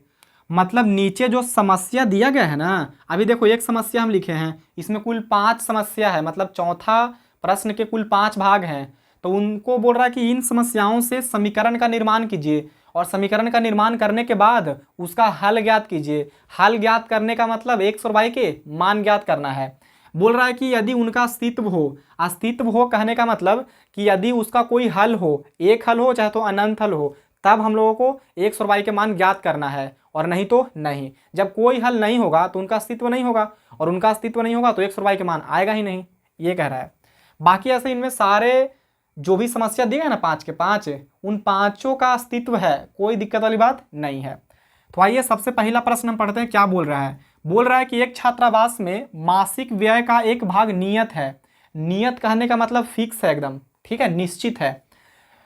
एक छात्रावास मतलब होता है हॉस्टल। हॉस्टल में आप लोग गए हैं ना, खाना वाना खाते होंगे, रहते होंगे। तो बोल रहा है कि एक छात्रावास यानी हॉस्टल में मासिक व्यय, मासिक मतलब महीना का जो खर्च होता है ना, वो व्यय मतलब खर्च। तो बोल रहा है कि एक छात्रावास में मासिक व्यय का एक भाग नियत है, मतलब एक भाग फिक्स है, तथा शेष इस पर निर्भर करता है कि छात्र ने कितने दिन भोजन लिया है। जब एक छात्र ए जो 20 दिन भोजन करता है 1000 रुपये छात्रावास के व्यय के लिए अदा करने पड़ते हैं, ठीक है। जबकि एक छात्र बी को जो 26 दिन भोजन करता है छात्रावास के व्यय के लिए यानी खर्च के लिए 1180 रुपये अदा करने पड़ते हैं। नियत व्यय और प्रतिदिन के भोजन का मूल्य ज्ञात कीजिए। हमें बोला है कि नियत व्यय और प्रतिदिन मतलब डेली का, प्रतिदिन के भोजन का मूल्य ज्ञात करना है। आप देखो, हम आपको बोले थे कि जब भी आप लोग समस्या वाला क्वेश्चन को सोल्व करिए तो हमेशा देखिए कि नीचे क्या पूछा है आपसे, और जो पूछता है उसी को हम लोग मान लेते हैं कोई चर। जैसे मान लिए कि माना नियत व्यय बराबर x तथा प्रतिदिन के भोजन का व्यय मतलब मूल्य बराबर y, ठीक है, तो मान लेंगे। लेकिन थोड़ा सा समझिए, इस क्वेश्चन को थोड़ा सा फील कीजिए। बोल रहा है कि एक छात्रावास यानी हॉस्टल है, वहां पे जो मासिक व्यय होता है ना, मतलब जो मंथली जो खर्च होता है ना, उसमें एक भाग नियत है, मतलब फिक्स है कि आपको 500 रुपये चाहे तो 1000 रुपये आपको देने पड़ेंगे। उसके बाद फिर आप जितना दिन भोजन करते हैं उसके लिए अलग से चार्ज देना पड़ेगा, ठीक है, इस तरीके का स्थिति है। तो बोल रहा है कि एक विद्यार्थी जो ए है वो 20 दिन भोजन करता है तो उसे 1000 रुपये चुकाने पड़ते हैं, मतलब 1000 रुपये देना पड़ता है हॉस्टल को। और एक विद्यार्थी जो बी है वो 26 दिन भोजन करता है तो उसे छात्रावास के व्यय के लिए कितने रुपये अदा करना पड़ते हैं, उसको करना पड़ता है 1180 रुपया। तो बोल रहा है कि नियत व्यय और प्रतिदिन के भोजन का मूल्य ज्ञात कीजिए। तो आइए जो पूछा है हमसे वही मान लेंगे। तो यहाँ पे लिखेंगे हल। हल मीन्स क्या होता है मुन्ना, सॉल्यूशन। तो मान लेंगे कि माना नियत व्यय मतलब नियत खर्च, फिक्स खर्च, नियत व्यय बराबर 100 रुपया। मान लिए कि जो छात्रावास का जो नियत व्यय है यानी मासिक जो खर्च है वो 100 रुपया है। एक्स की जगह पे कुछ हो सकता है 500, 600, 200, 300, है कि नहीं। तथा अब क्या मानिएगा, प्रतिदिन के भोजन का खर्च या तो मूल्य या तो फिर व्यय, कुछ भी लिख लीजिए। तो लिखेंगे तथा प्रतिदिन के भोजन का मूल्य या खर्च मूल्य बराबर कितना रुपया, y रुपया। मान लिए कि प्रतिदिन उसे y रुपया देना पड़ता होगा, y की जगह कोई संख्यात्मक मान होगा, है कि नहीं। चलिए अब क्या करेंगे सर, अब कुछ नहीं, प्रश्नानुसार चलिए, यहाँ तक तो कुछ था ही नहीं। बोल रहा है कि जब एक व्यक्ति ए जो 20 दिन भोजन करता है 1000 रुपये छात्रावास के व्यय के लिए अदा करने पड़ते हैं। मतलब जो ए व्यक्ति है वो 20 दिन भोजन करता है जी, तो सोचो कि 100 रुपया तो नियत है, मतलब फिक्स है कि अगर भोजन वो कर रहा है छात्रावास में मतलब हॉस्टल में तो उसको 100 रुपया तो देना पड़ेगा। बाकी अब इस बात पे निर्भर करता है कि वो भोजन कितने दिन करता है। ठीक है, तो उसने कितने दिन किया था भोजन, 20 दिन, तो एक दिन का मतलब एक दिन के भोजन का मूल्य कितना है, वाई रुपया, तो 20 दिन के भोजन का मूल्य कितना रुपया होगा, तो 20 वाई, तो लिख देंगे 20 वाई। तो ये तो नियत व्यय था और ये 20 दिन का व्यय है, और दोनों के जोड़ देंगे तो कितना रुपया चुकाया है वो, 1000 रुपया, तो 1000 के बराबर हो जाएगा। और ये हो गया समीकरण फर्स्ट। बड़ा ही सिंपल है मुन्ना, ठीक है, समझो बढ़िया से। फिर बोल रहा है कि आगे क्या बोल रहा है, आगे बोल रहा है कि जबकि एक विद्यार्थी बी को जो 26 दिन भोजन करता है छात्रावास के व्यय के लिए 1180 रुपया देने पड़ते हैं, मतलब 1180 रुपये अदा करने पड़ते हैं। ठीक है, मतलब पे करना पड़ता है, चुकाना पड़ता है। तो सोचो कि 100 रुपया तो लगेगा ही लगेगा, फिक्स है। अगर बी विद्यार्थी भी भोजन कर रहा है हॉस्टल में छात्रावास में तो 100 रुपया तो लगेगा, क्योंकि एकदम नियत रुपया है, नियत व्यय है, वो 100 रुपया तो लगेगा। बाकी अब इस बात पर निर्भर करता है कि उसने भोजन कितने दिन किया है, तो कितने दिन भोजन किया है, तो 26 दिन, तो एक दिन का भोजन का मूल्य है वाई रुपया, तो 26 दिन के भोजन का मूल्य कितना हो जाएगा, 26 वाई रुपया। इतना समझ में आता है कि नहीं आता है, आता होगा। अभी दोनों मूल्य को जोड़ दीजिए तो किसके बराबर हो जाएगा, 1180 रुपया के बराबर, ये हो जाएगा समीकरण 2। आई होप कि यहाँ तक आपको समझ में आया होगा। नहीं आया है एक बार और बता दें। देखो एक छात्रावास है, अब नहीं बताएंगे जी, बड़ा टाइम लग जाएगा, चलो बता देते हैं। बोल रहा है कि एक छात्रावास है, उसमें अगर आप भोजन करते हैं ना तो एक फिक्स रुपया है जो आपको फिक्स कर दिया कि अगर आप भोजन कर रहे हो वहाँ पे तो आपको 500 रुपया तो पहले चुकाना पड़ेगा। बाकी आप जितना दिन भोजन करते हैं, मान लो कि प्रतिदिन का भोजन का खर्च 30 रुपया है, तो 2 दिन आप किए तो 30 60 और 500 रुपया जो नियत व्यय था वो, तो 60 और 500 कितना हो गया, 560 रुपया लगेंगे आपको। ठीक है, तो ए व्यक्ति जो 20 दिन भोजन करता है तो 100 रुपया तो लगेगा, क्योंकि एक नियत व्यय है, फिक्स व्यय है। और 20 दिन भोजन किया है तो एक दिन के भोजन का मूल्य है वाई रुपया, तो 20 दिन के भोजन का मूल्य 20 वाई रुपया। एक दिन के भोजन का मूल्य मान लो 10 रुपया है, तो 20 दिन के, तो 20 में 10 से गुना कर दो तो 200 रुपया, सिंपल। ठीक है सर, अब दोनों मूल्य को जोड़ेंगे तो 1000 के बराबर हो जाएगा। क्यों सर, क्योंकि 1000 रुपये ही उसने अदा किया था जी।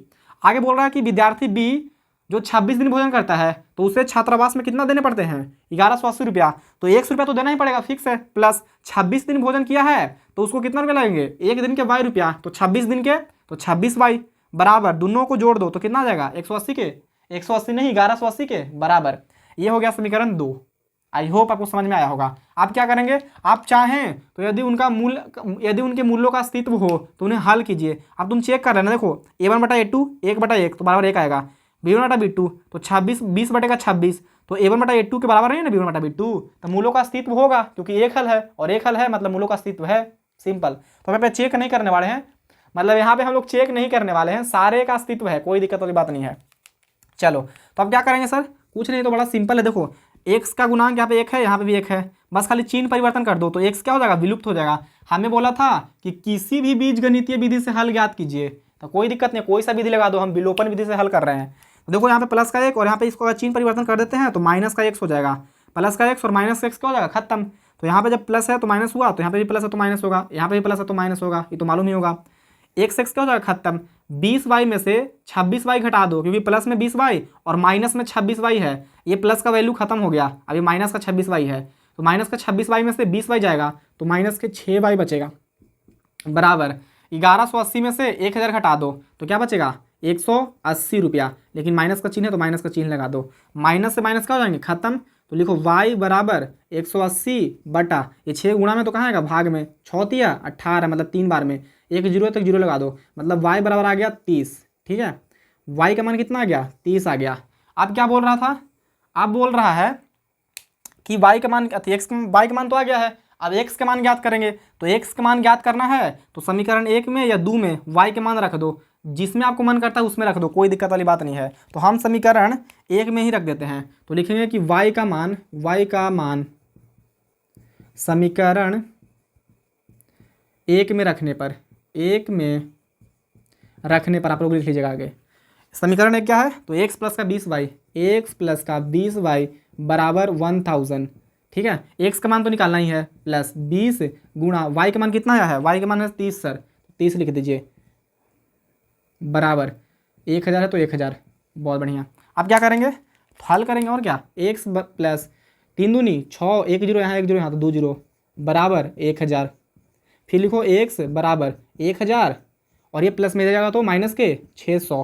तो एक्स बराबर क्या हो जाएंगे, 1000 में से 600 घटाओ 400 बच जाएंगे और ये क्या हो गया फाइनल आंसर। फाइनल आंसर नहीं मतलब एक्स का मान आ गया 400 और वाई का मान आ गया 30 रुपया। हमें क्या ज्ञात करना था, नियत व्यय और प्रतिदिन के भोजन का मूल्य। तो नियत व्यय हमने क्या माना था एक्स, तो लास्ट में लिखिए यहाँ पे, ठीक है, लास्ट में लिखिए कि अतः नियत व्यय बराबर कितना माने थे आप एक्स, और एक्स का मान कितना आया है, एक्स का मान है 400। मतलब जो नियत व्यय है वो 400 है, मतलब जो फिक्स व्यय है ना कि आपको अगर आप हॉस्टल में खाना खाते हैं तो आपको 400 पहले चुकाना पड़ेगा, बाकी फिर आप कितना दिन भोजन किए हैं उसके लिए चार्ज लगेगा। तो प्रतिदिन के भोजन का मूल्य कितना रुपया है, 22 रुपया। तो लिखेंगे तथा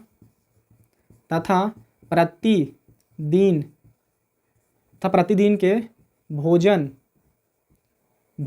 का मूल्य बराबर क्या माने थे, वाई माने थे। देखो यहाँ पे वाई रुपया और वाई का मान कितना आया है 30, तो मतलब वाई बराबर हो जाएगा यहाँ पे 30।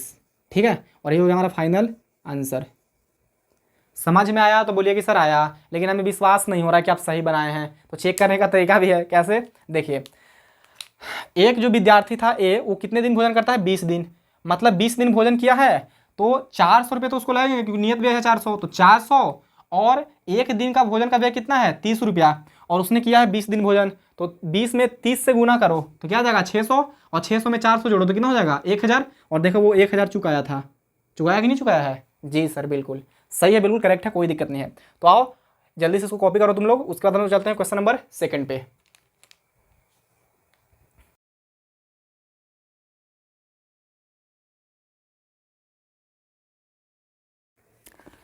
तो मित्रों क्वेश्चन नंबर 2 हमने बोर्ड पे लिख दिया है, किसका सेकंड सर, क्वेश्चन नंबर 4 का सेकंड भाग। तो आइए देखते हैं क्वेश्चन नंबर 2 भाग, मतलब क्वेश्चन नंबर 2 क्या बोल रहा है।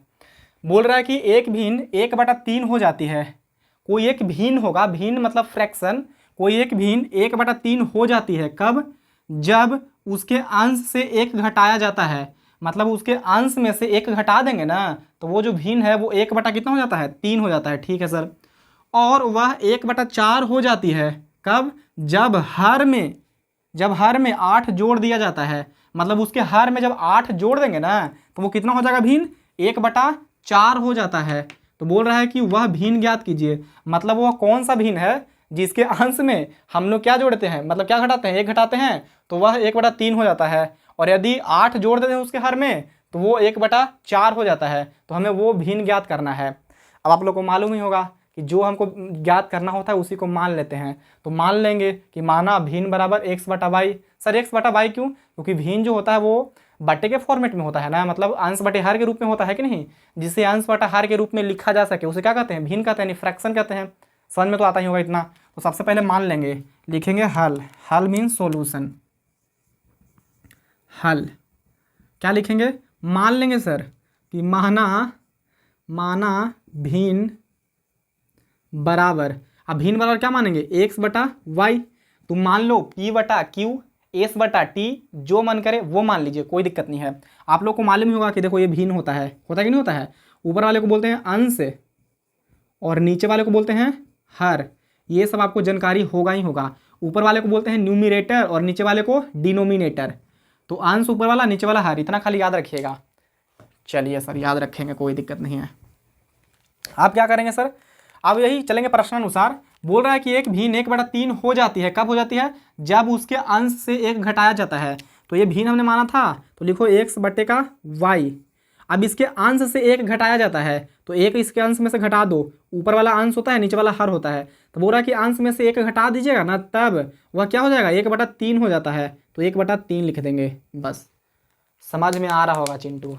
क्रॉस मल्टीप्लाई कर दो, 3 में 1 से गुना करेंगे तो 3x, माइनस है तो माइनस, 3 में 1 से गुना करेंगे तो 3 बराबर, y में गुना करेंगे 1 से तो y हो जाएगा। ये समीकरण फर्स्ट बन गया। जी सर, आप चलिए आगे बढ़िए।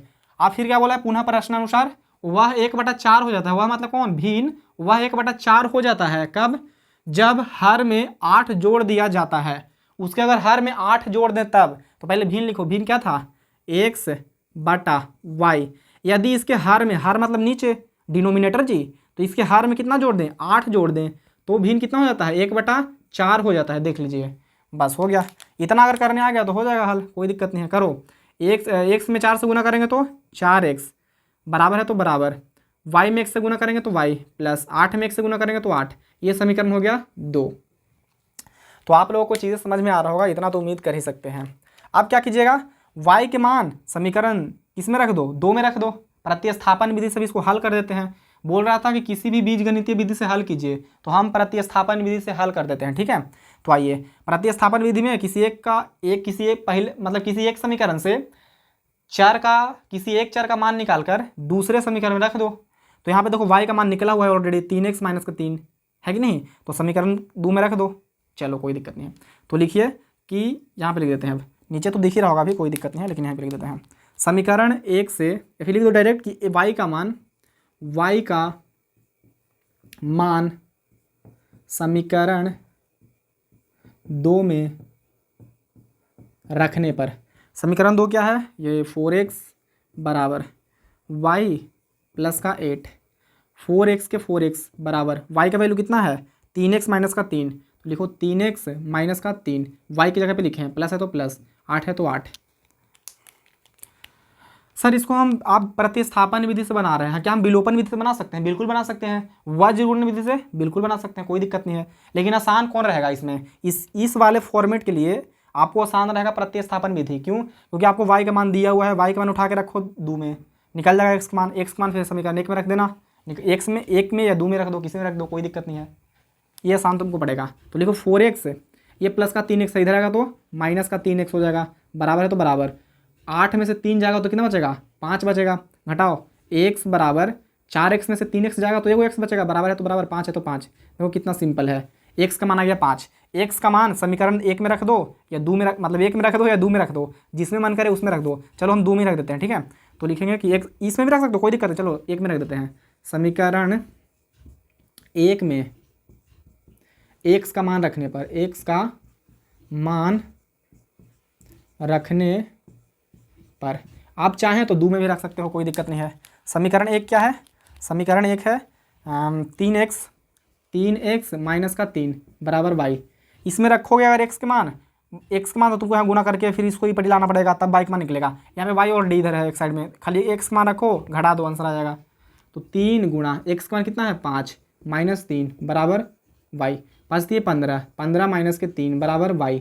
अब 15 में से 3 जाएगा तो क्या बचेगा, 12 बराबर y, मतलब y के मान आ गया 12, कितना आ गया 12, और x का मान आ गया 5। क्या हमें x के मान और y के मान ज्ञात करना था? नहीं सर, हमें ज्ञात करना था भिन्न। तो लिख देंगे लास्ट में कि आता है, क्या लिखिएगा, आता है भिन्न बराबर, आता है भिन्न बराबर में क्या माना था, x बटे का y, तो x बटे का y लिख देंगे बराबर, x का वैल्यू कितना आया है 5, y का वैल्यू कितना आया है 12, और ये क्या हो गया फाइनल आंसर।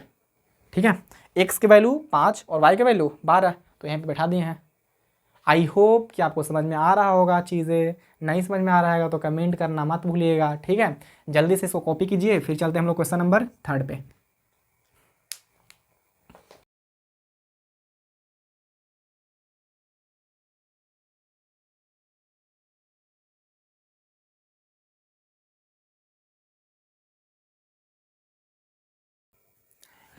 तो दोस्तों क्वेश्चन नंबर 3 हमने बोर्ड पे लिख लिया है, तो आइए देखते हैं क्वेश्चन नंबर 3 क्या बोल रहा है। बोल रहा है कि यश ने एक टेस्ट में 40 अंक अर्जित किए। यश नाम का एक लड़का है, वो टेस्ट में 40 अंक अर्जित करता है। कब? जब उसे प्रत्येक सही उत्तर पर 3 अंक मिले तथा अशुद्ध उत्तर पर 1 अंक की कटौती की गई। अच्छा जी, मतलब वो 40 अंक तब अर्जित करता है जब उसे सही उत्तर पर 3 अंक मिलते हैं, मतलब एक सही उत्तर पर 3 अंक और एक गलत उत्तर पर 1 अंक काट लिए जाते हैं। अच्छा, यदि उसे सही उत्तर पर 4 अंक मिलते, मतलब यश को सही उत्तर पे 4 अंक मिलता तथा अशुद्ध उत्तर पे मतलब गलत उत्तर पे 2 अंक काटे जाते, तो यश 50 अंक अर्जित करता। टेस्ट में कितने प्रश्न थे? हम लोगों से पूछा है कि टेस्ट में कितने प्रश्न थे, प्रश्नों की संख्या बता दो। कोई दिक्कत नहीं है, बता देंगे। कैसे सर? देखिए, देख लेंगे हम लोग कि कुल कितने सही प्रश्नों की संख्या है और कुल कितने गलत प्रश्नों की संख्या है, और इनको जोड़ देंगे। तो जोड़ने से क्या होगा? तो कुल प्रश्नों की संख्या मिल जाएगा। सही प्रश्न प्लस गलत प्रश्न जोड़ दो तो कुल प्रश्नों की संख्या मिल जाएगा। तो आइए सबसे पहले हम लोग यही मान लेते हैं। तो लिखेंगे हल, हल मीन्स सॉल्यूशन। लिखेंगे कि माना सही, अब सही प्रश्न लिख लीजिए या सही उत्तरों की संख्या लिख लीजिए, कोई दिक्कत नहीं है, सही उत्तरों की संख्या ही लिख लो। माना सही उत्तरों की संख्या बराबर x मान लेते हैं।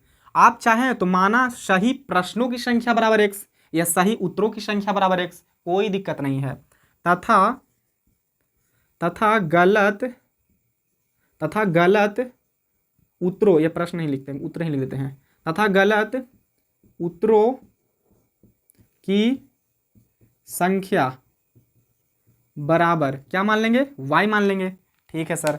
अब चलिए प्रश्नानुसार बोल रहा है कि जब उसे प्रत्येक सही उत्तर पर 3 अंक मिलते, मतलब यश को प्रत्येक सही उत्तर पर 3 अंक मिलता, प्रत्येक मतलब होता है एक सही उत्तर पर 3 अंक मिलता, तो यश ने कितना अंक सही किया है? तो हमने माना है कि सही उत्तरों की जो संख्या है वो है x, तो एक सही उत्तर पर 3 अंक मिलते हैं, तो x उत्तर सही है तो x में 3 से गुना कर दो तो 3x अंक हो जाएंगे। मतलब सही उत्तरों पर उसे 3x अंक मिला है। सर कैसे? समझ में नहीं आया। देखो, एक सही उत्तर पे मान लो तुमको 3 अंक मिलता होगा, मान लो कि 3 अंक मिलता है, तो 4 सही उत्तर पे कितना मिलेगा? तो 4 में 3 से गुना कर दो, 4 3 12। तो एक सही उत्तर पर 3 अंक मिलते हैं और सही उत्तरों की संख्या है x, तो 3 में x से गुना करेंगे तो 3x हो जाएगा। जी सर बिल्कुल समझ में आ गया, कोई दिक्कत नहीं है। मतलब सही उत्तर के लिए उसे 3x अंक मिले हैं। अच्छा जी, अशुद्ध उत्तर पर 1 अंक की कटौती की गई। अशुद्ध मतलब गलत, तो गलत उत्तरों की संख्या कितना है? y, और एक गलत उत्तर पर कितना अंक काटे जाते हैं? 1 अंक, तो y गलत पे तो y में 1 से गुना कर दो तो खाली y ही आएगा, तो y लिख देंगे। अच्छा जी सर यहाँ पे माइनस से प्लस नहीं लिखे। अब देखो, सही उत्तरों की संख्या इतना, गलत उत्तरों की संख्या इतना, तो सही उत्तर में से मतलब सही उत्तरों की संख्या बोल दिया ना जी, ये सही उत्तर का अंक है। सही उत्तर पे इतना अंक मिला है और गलत उत्तर पे इतना अंक, तो सही उत्तर में से मतलब सही उत्तर के अंक में से गलत उत्तर के अंक घटा दो तो कितना प्राप्त हुआ था? 40 अंक प्राप्त किया था। समझ में आया तो बोलिए कि आया, नहीं आया होगा तो कोई दिक्कत वाली बात नहीं है, एक दिन सब समझ में आ जाएगा।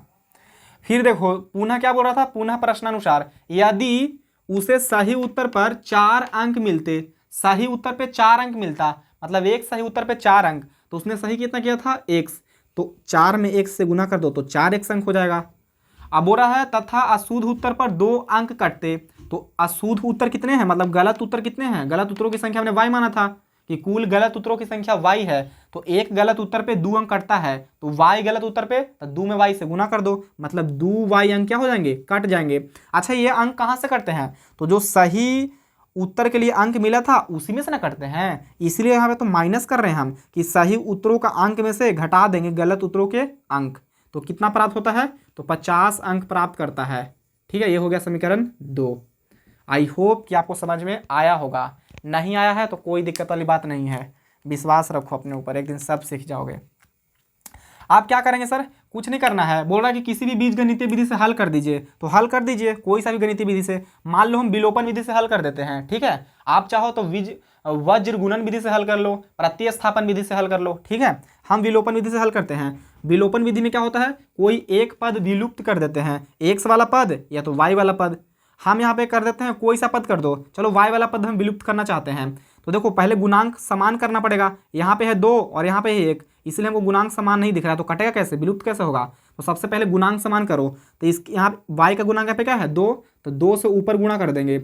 ऊपर वाले समीकरण में y का गुणांक क्या है? यहाँ पे कुछ नहीं तो क्या है? 1, तो 1 से नीचे गुना कर देंगे, बस गुना करो। 2 में 3 से गुना होगा तो 6x माइनस 2 में y से गुना होगा तो 2y बराबर 40 दूना 80। 1 में 4x से गुना होगा तो 4x, माइनस है तो माइनस। 1 में 2y से गुना होगा तो 2y बराबर 50 में 1 से गुना होगा तो 50। बहुत बढ़िया। आप देखिए यहाँ पे आपको चिन्ह परिवर्तन करना पड़ेगा। देखो ये प्लस है तो यहाँ पे हो जाएगा माइनस, ये माइनस है तो यहाँ पे हो जाएगा प्लस, यहाँ पे प्लस है तो यहाँ पे हो जाएगा माइनस। सर चिन्ह परिवर्तन क्यों किए? क्योंकि तब है ना 2y से 2y खत्म होगा। क्यों? देखो पहले था माइनस के 2y, यहाँ भी माइनस के 2y, तो माइनस माइनस जुड़ जाएगा तो 2 2 4y हो जाएगा, तो कटेगा कैसे? इसीलिए यहाँ पे प्लस था तो यहाँ पे माइनस कर दिए, माइनस था तो प्लस कर दिए। अब देखो माइनस के 2y और प्लस के 2y तो क्या हो जाएंगे? खत्म, तो खत्म कर दो। अब देखो प्लस के 6y और यहाँ पे माइनस के 4y, मतलब प्लस के 6x है और यहाँ पे माइनस के 4x है, तो 6x में से 4x जाएगा तो क्या बचेगा? 2x बच जाएगा। बराबर है तो बराबर। 80 में से 50 जाएगा तो कितना बचेगा? 30 बचेगा। सर 80 में से 50 घटा कैसे दिए? घटा ऐसे दिए कि देखो यहाँ पे प्लस में 80 है और यहाँ पे माइनस में 50 है, अलग अलग चिन्ह होता है तो घटता है, तो 80 में से 50 जाएगा तो 30 बचेगा। अब काट दो, काटो 15 दूनी 30, मतलब x बराबर आ गया 15। बहुत बढ़िया, x बराबर आ गया 15। आप क्या करना है सर? y के मान ज्ञात करो, तो x के मान समीकरण 1 में या 2 में रख दो। हम रख देते हैं 1 में, आपको जिसे मन करता है उसमें रख दो। हम रख देते हैं समीकरण 1 में, किसका मान रखने पर? x का मान रखने पर। समीकरण 1 में x का मान रखने पर। चलिए समीकरण 1 क्या है? समीकरण 1 यहाँ पे देखिए, समीकरण 1 है आपका 3x माइनस के y बराबर 40, तो यहाँ पे लिख दो 3x माइनस के y बराबर 40। सही है जी, 3 है तो 3 लिखिए, गुणा x के मान कितना है? x के मान आया था 15, तो यहाँ पे लिख दीजिए 15, माइनस है तो माइनस, y है तो y बराबर 40। फिर क्या लिखेंगे? 15 तिया 45 माइनस के y बराबर 40। अब लिखो माइनस के y बराबर 40, ये प्लस के 45 सही बढ़ जाएगा तो माइनस के 45, मतलब माइनस के y बराबर 45 में से 40 जाएगा तो माइनस के 5 बचेगा, माइनस माइनस खत्म, मतलब y बराबर आ गया 5। बहुत बढ़िया। सर हमें x और y के मान ज्ञात करना था? नहीं, हमें तो ज्ञात करना है कि टेस्ट में कितने प्रश्न थे, और हमने मान लिया है कि सही उत्तरों की संख्या x है और गलत उत्तरों की संख्या y है, तो अब हमें निकल जाएगा आराम से। तो लिखिए कि टेस्ट में प्रश्नों की संख्या, या फिर लास्ट तुम लिख दो कि अतः प्रश्नों की कुल संख्या। लिख दो कि अतः प्रश्नों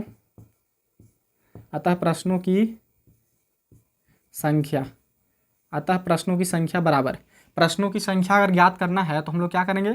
सबसे पहले प्रश्नों की अगर संख्या ज्ञात करना है तो हम लिख देंगे कि सही उत्तरों की संख्या प्लस गलत उत्तरों की संख्या, दोनों को जोड़ेंगे ना तब निकल जाएगा कुल प्रश्नों की संख्या। तो लिखेंगे अतः प्रश्नों की संख्या बराबर, क्या लिखेंगे? सही प्रश्नों की संख्या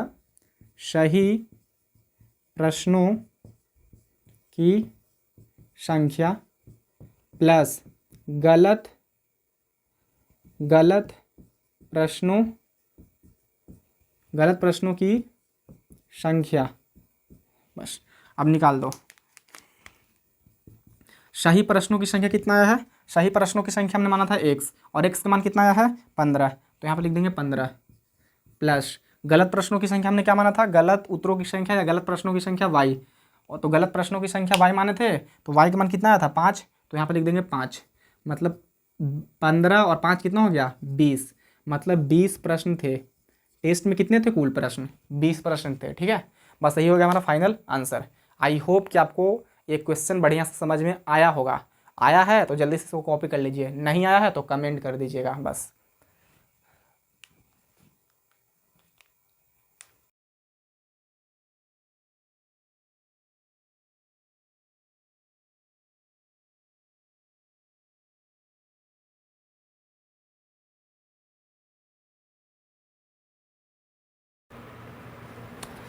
तो मित्रों क्वेश्चन नंबर 4 हमने बोर्ड पे लिख दिया है, तो आइए देखते हैं क्वेश्चन नंबर 4 क्या बोल रहा है। क्वेश्चन नंबर 4 बोल रहा है कि एक राजमार्ग पर दो स्थान ए और बी 100 किलोमीटर की दूरी पर है। एक राजमार्ग है यानी एक सड़क है जिस पे दो स्थान है ए और बी, और इन दोनों के बीच की जो दूरी है यानी डिस्टेंस है वो कितना है? तो 100 किलोमीटर की है। ठीक है, इसको थोड़ा सा आपको नक्शा से समझाते हैं। देखो दो स्थान है एक सड़क पे, मतलब एक राजमार्ग है, ये राजमार्ग है, और इस पे दो स्थान है, एक स्थान है ए और एक स्थान है बी, और इनके बीच का जो डिस्टेंस है मतलब दूरी जो है यहाँ से लेके यहाँ तक की जो दूरी है वो है 100 किलोमीटर। ठीक है, आपको दिया हुआ है ये चीज़ें। देखिए फिर से एक बार क्वेश्चन पढ़िए। बोल रहा है कि एक राजमार्ग पर दो स्थान ए और बी 100 किलोमीटर की दूरी पर है। तो देखो एक राजमार्ग था ये, इस पे दो स्थान है, एक बिंदु ए है और एक बिंदु बी है, और इन दोनों के बीच की जो दूरी है वो कितना है, 100 किलोमीटर है। आई होप इतना तो आपको समझ में आया होगा। बोल रहा है कि एक कार ए से तथा दूसरी कार बी से एक ही समय पर चलना प्रारंभ करती है। एक कार ए बिंदु से, मतलब यहाँ से मान लो ये गोला वाला कार है, और एक कार बिंदु बी से एक ही समय पर चलना प्रारंभ करती है। मतलब मान लो ये 8 बजे खुला तो ये भी 8 बजे खुला, ये 8:05 में तो ये भी 8:05 में। ठीक है सर। बोल रहे हैं आगे कि यदि ये कारें भिन्न भिन्न चालों से, मतलब ये दोनों जो कार है, कार पहला कार और दूसरा कार, ये दोनों अलग अलग चालों से एक ही दिशा में चलती है, तब वे 5 घंटे पश्चात मिलती है।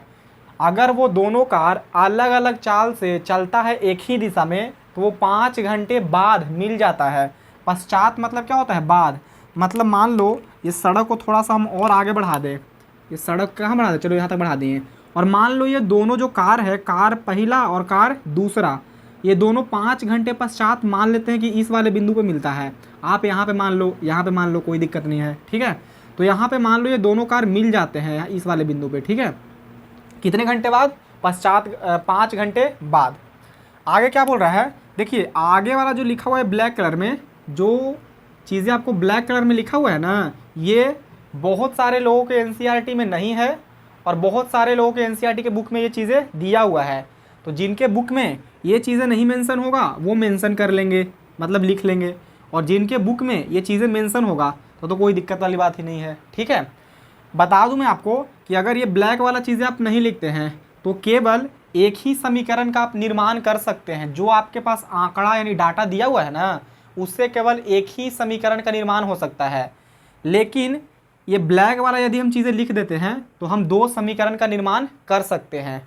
ठीक है, तो जिनके एनसीईआरटी में नहीं है वो लिख लेंगे, और जिनके एनसीईआरटी में है तो अच्छा की बात है, आप लोग खुशी मनाइए। ठीक है, बोल रहा है कि यदि वे विपरीत दिशा में चलती है, मतलब जब ये दोनों कार विपरीत दिशा में चले, पहले एक ही दिशा में चल रहा था, देखो यहाँ पे बोल रहा था कि एक ही दिशा में चलती है, तो वे 5 घंटे बाद मिलती है। मतलब ये कार इधर की ओर चल रहा है तो ये कार भी इधर की ओर ही चलेगा।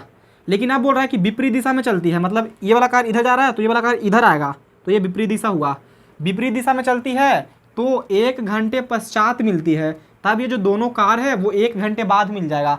जाहिर सी बात है, जब दोनों एक ही दिशा में चलेगा, मतलब मैं मान लो ये कार इधर से ये दिशा में चल रहा है और ये कार भी इसी दिशा में चल रहा है, तो ये दोनों कार 5 घंटे पश्चात मिल रहे हैं। लेकिन जब ये दोनों कार मान लो एक तो ये इस दिशा में जा रहा है इधर से, और दूसरा कार इधर से इस वाले दिशा में आ रहा है, मतलब विपरीत दिशा में आ रहा है, ये जा रहा है इधर, वो आ रहा है इधर, तो विपरीत दिशा हुआ कि नहीं हुआ, तो जाहिर सी बात है कि जल्दी मिल जाएंगे, तो 1 घंटे पश्चात मिलती है। अच्छा जी, तो दोनों कारों की चाल ज्ञात कीजिए, मतलब दोनों कार की चाल ज्ञात करना है, पहली कार की चाल और दूसरी कार की चाल ज्ञात करना है। कोई दिक्कत नहीं, आइए ज्ञात कर लेते हैं। ठीक है, देखिए सबसे पहले कि सर जो हम लोगों से पूछा है ना वही मान लेते हैं, तो आइए सबसे पहले मान लेते हैं, बाकी समीकरण का निर्माण कैसे करेंगे वो भी और हम आपको एक्सप्लेन करते हैं। ठीक है, तो सबसे पहले लिखिए हल। हल मीन्स सॉल्यूशन। सबसे पहले मान लेंगे कि माना पहली कार की चाल बराबर x किलोमीटर प्रति घंटा है। मान लिए कि जो पहली कार की चाल है वो x किलोमीटर प्रति घंटा है। ठीक है, कोई दिक्कत नहीं है, आप मान सकते हैं p किलोमीटर प्रति घंटा, r किलोमीटर प्रति घंटा, जो मन करे वो चर मान लो तुम। फिर लिख देंगे तथा दूसरी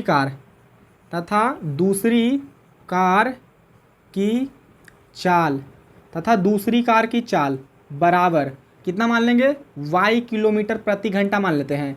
प्रति घंटा का मतलब तो आप लोग समझते ही होंगे, 1 घंटा में y किलोमीटर चलता है, कौन सा कार, दूसरी कार। 1 घंटा में x किलोमीटर दूरी तय करता है, कौन सी कार, तो पहली कार। ठीक है, तो हमसे यही पूछा था कि कारों की चाल ज्ञात कीजिए, मतलब दोनों कारों की चाल ज्ञात कीजिए, तो हमने मान लिया कि माना पहली कार की चाल बराबर x किलोमीटर प्रति घंटा है और दूसरी कार की चाल y किलोमीटर प्रति घंटा है।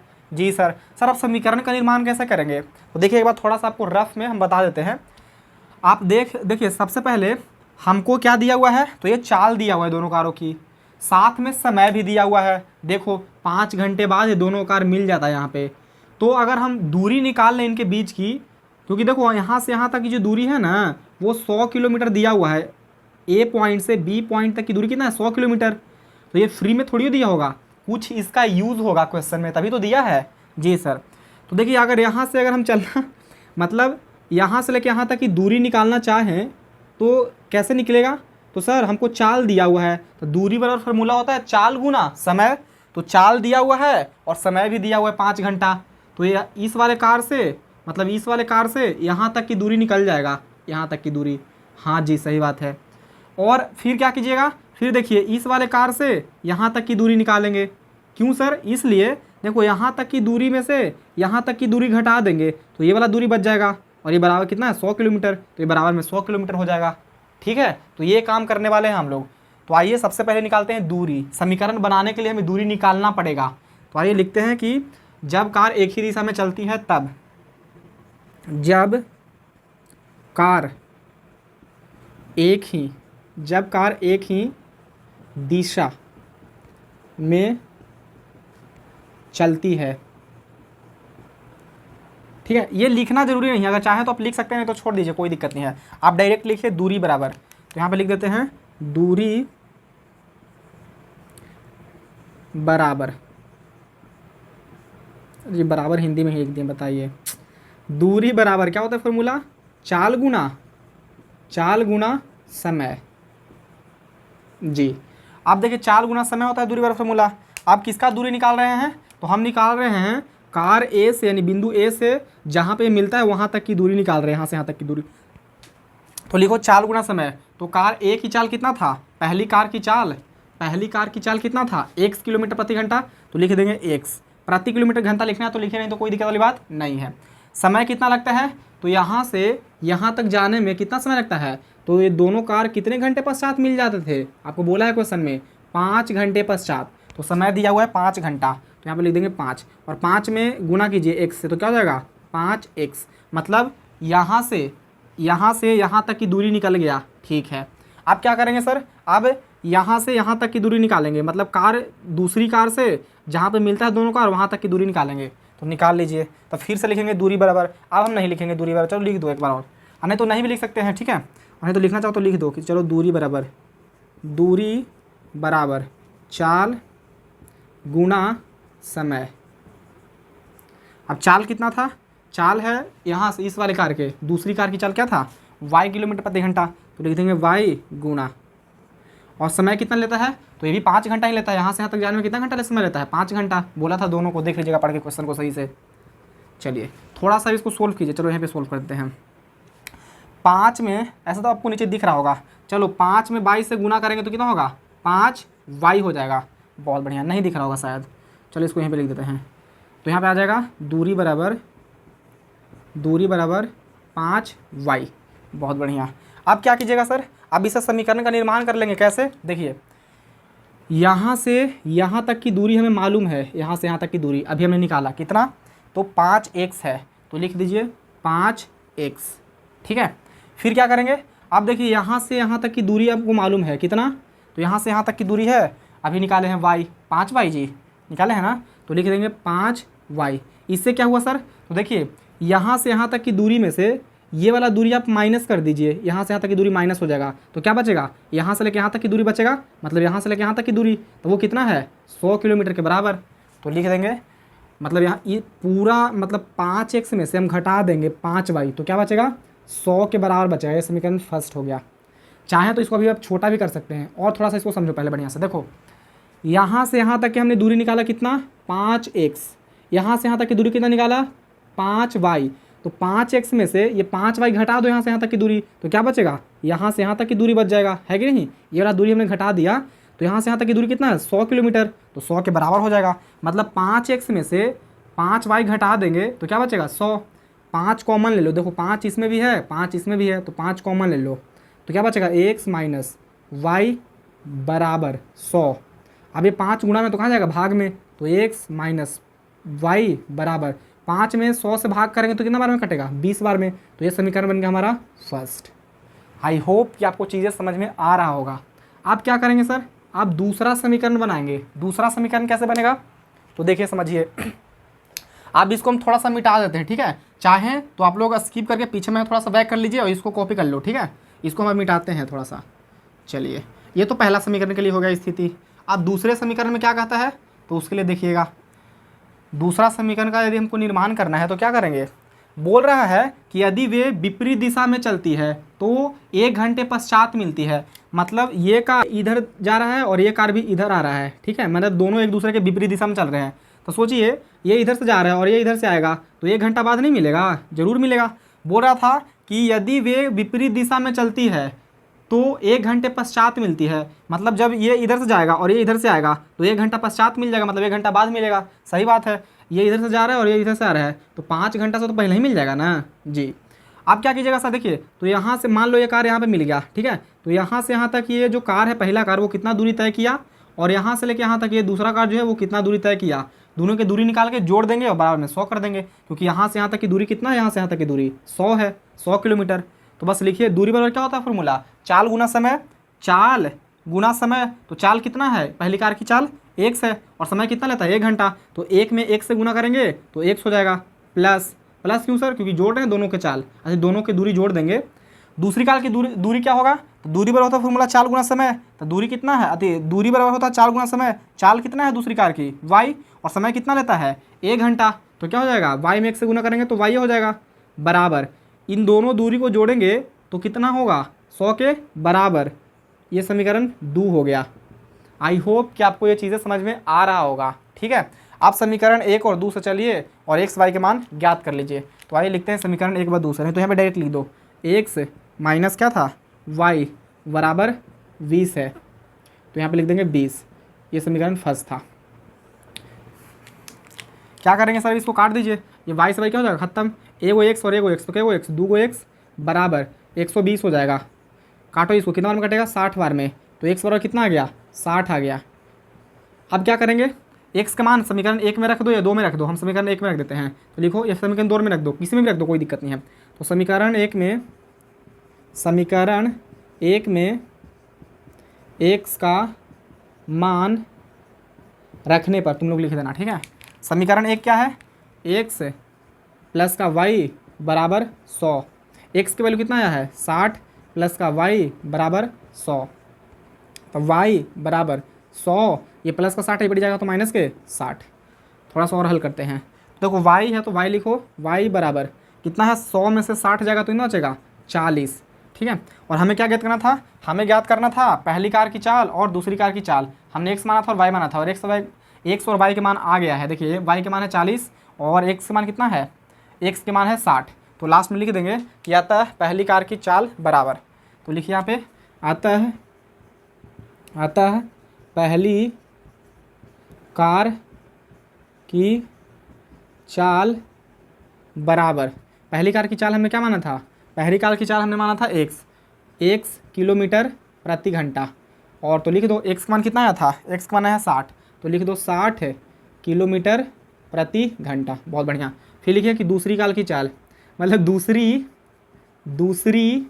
कार की चाल, दूसरी कार की चाल क्या हो जाएगा, तो दूसरी कार की चाल हमने क्या माना था y किलोमीटर प्रति घंटा। तो लिख दो y, चलो यहाँ पर नहीं लिख देते हैं, y किलोमीटर प्रति घंटा।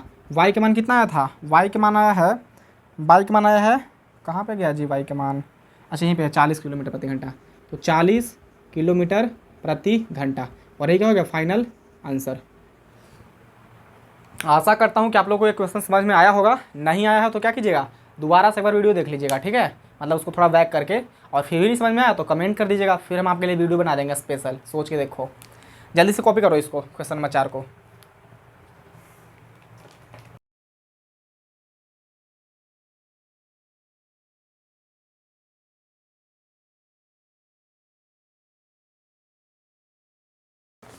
तो दोस्तों क्वेश्चन नंबर 5 हमने बोर्ड पे लिख दिया है। तो आइए देखते हैं क्वेश्चन नंबर 5 क्या बोल रहा है। और ये क्वेश्चन नंबर 5 इस प्रश्नावली का लास्ट क्वेश्चन है, ठीक है।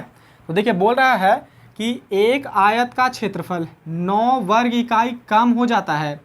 एक आयत का क्षेत्रफल जितना पहले होगा ना उससे 9 वर्ग इकाई कम हो जाता है। कब, जब उसकी लंबाई 5 इकाई कम कर दी जाती है और चौड़ाई 3 इकाई बढ़ा दी जाती है।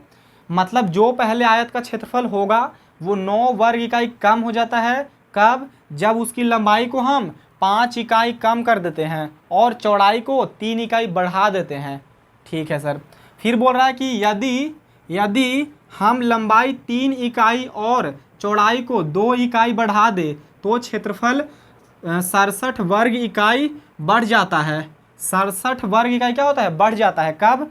जब उसकी हम लंबाई को 3 इकाई और चौड़ाई को 2 इकाई बढ़ा दे, मतलब लंबाई भी बढ़ा दे और चौड़ाई भी बढ़ा दे, तब जो क्षेत्रफल है वो 67 वर्ग इकाई बढ़ जाता है। बोल रहा है कि आयत की विमाएं ज्ञात कीजिए। अब आयत में कितने विमाएं होती है? 2 होती है, एक लंबाई और एक चौड़ाई। तो सबसे पहले वही मान लेते हैं कि माना लंबाई बराबर x तथा चौड़ाई बराबर y। ठीक है, उसके बाद में हम देखेंगे क्या चीज़ें है क्या नहीं है। तो सबसे पहले लिखिए हल।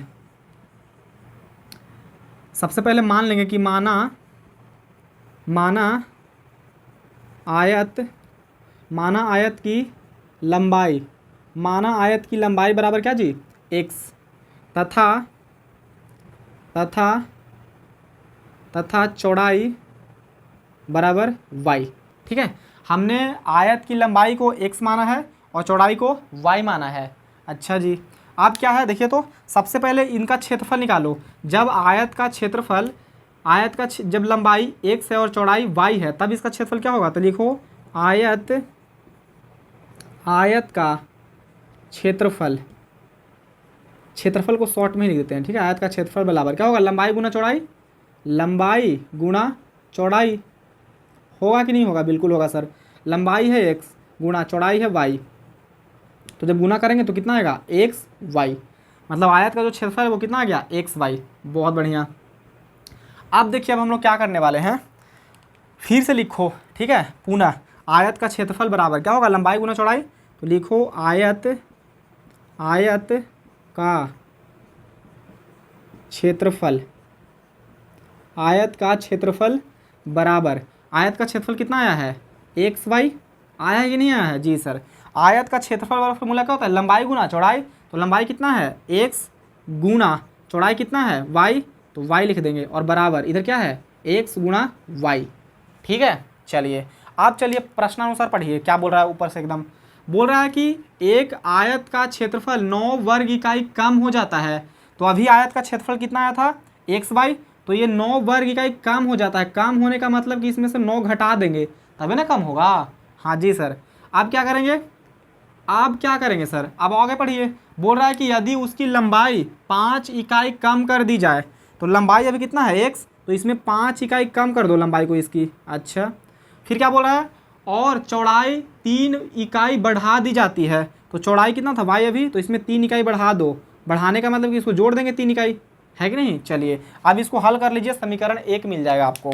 आइए तो यहाँ पे लिखेंगे सबसे पहले, x में y से गुना होगा तो xy, x में 3 से गुना होगा तो प्लस का 3x, क्योंकि इसके आगे प्लस और इसके आगे भी प्लस, तो प्लस हो जाएगा। 3 में 1 से गुना होगा तो 3x। फिर क्या लिखेंगे? माइनस गुना प्लस, तो माइनस। 5 में 22 से गुना होगा तो 5y। फिर क्या होगा? माइनस गुना प्लस, तो माइनस। 5 तिहाई 15, तो 15 लिख देंगे बराबर xy और माइनस का 9। ठीक है, अब क्या करेंगे सर? अब इसको काट दीजिए। देखिए कहीं कुछ कट रहा है। देखिए xy इधर प्लस में है और xy इधर भी प्लस में है, तो ये पट जाएगा तो ये माइनस में होगा ना, तो घट जाएगा। एगो xy में से एगो xy जाएगा तो 0, इसलिए काट दीजिए इसको। ये क्या है? 3x माइनस के 5y, और फिर क्या है? बराबर है तो बराबर दे दो। माइनस के 9 है और ये प्लस में 15 है इधर बराबर की साइड। देखो बराबर का चिन्ह है, ये पड़ जाएगा तो प्लस का 15 हो जाएगा।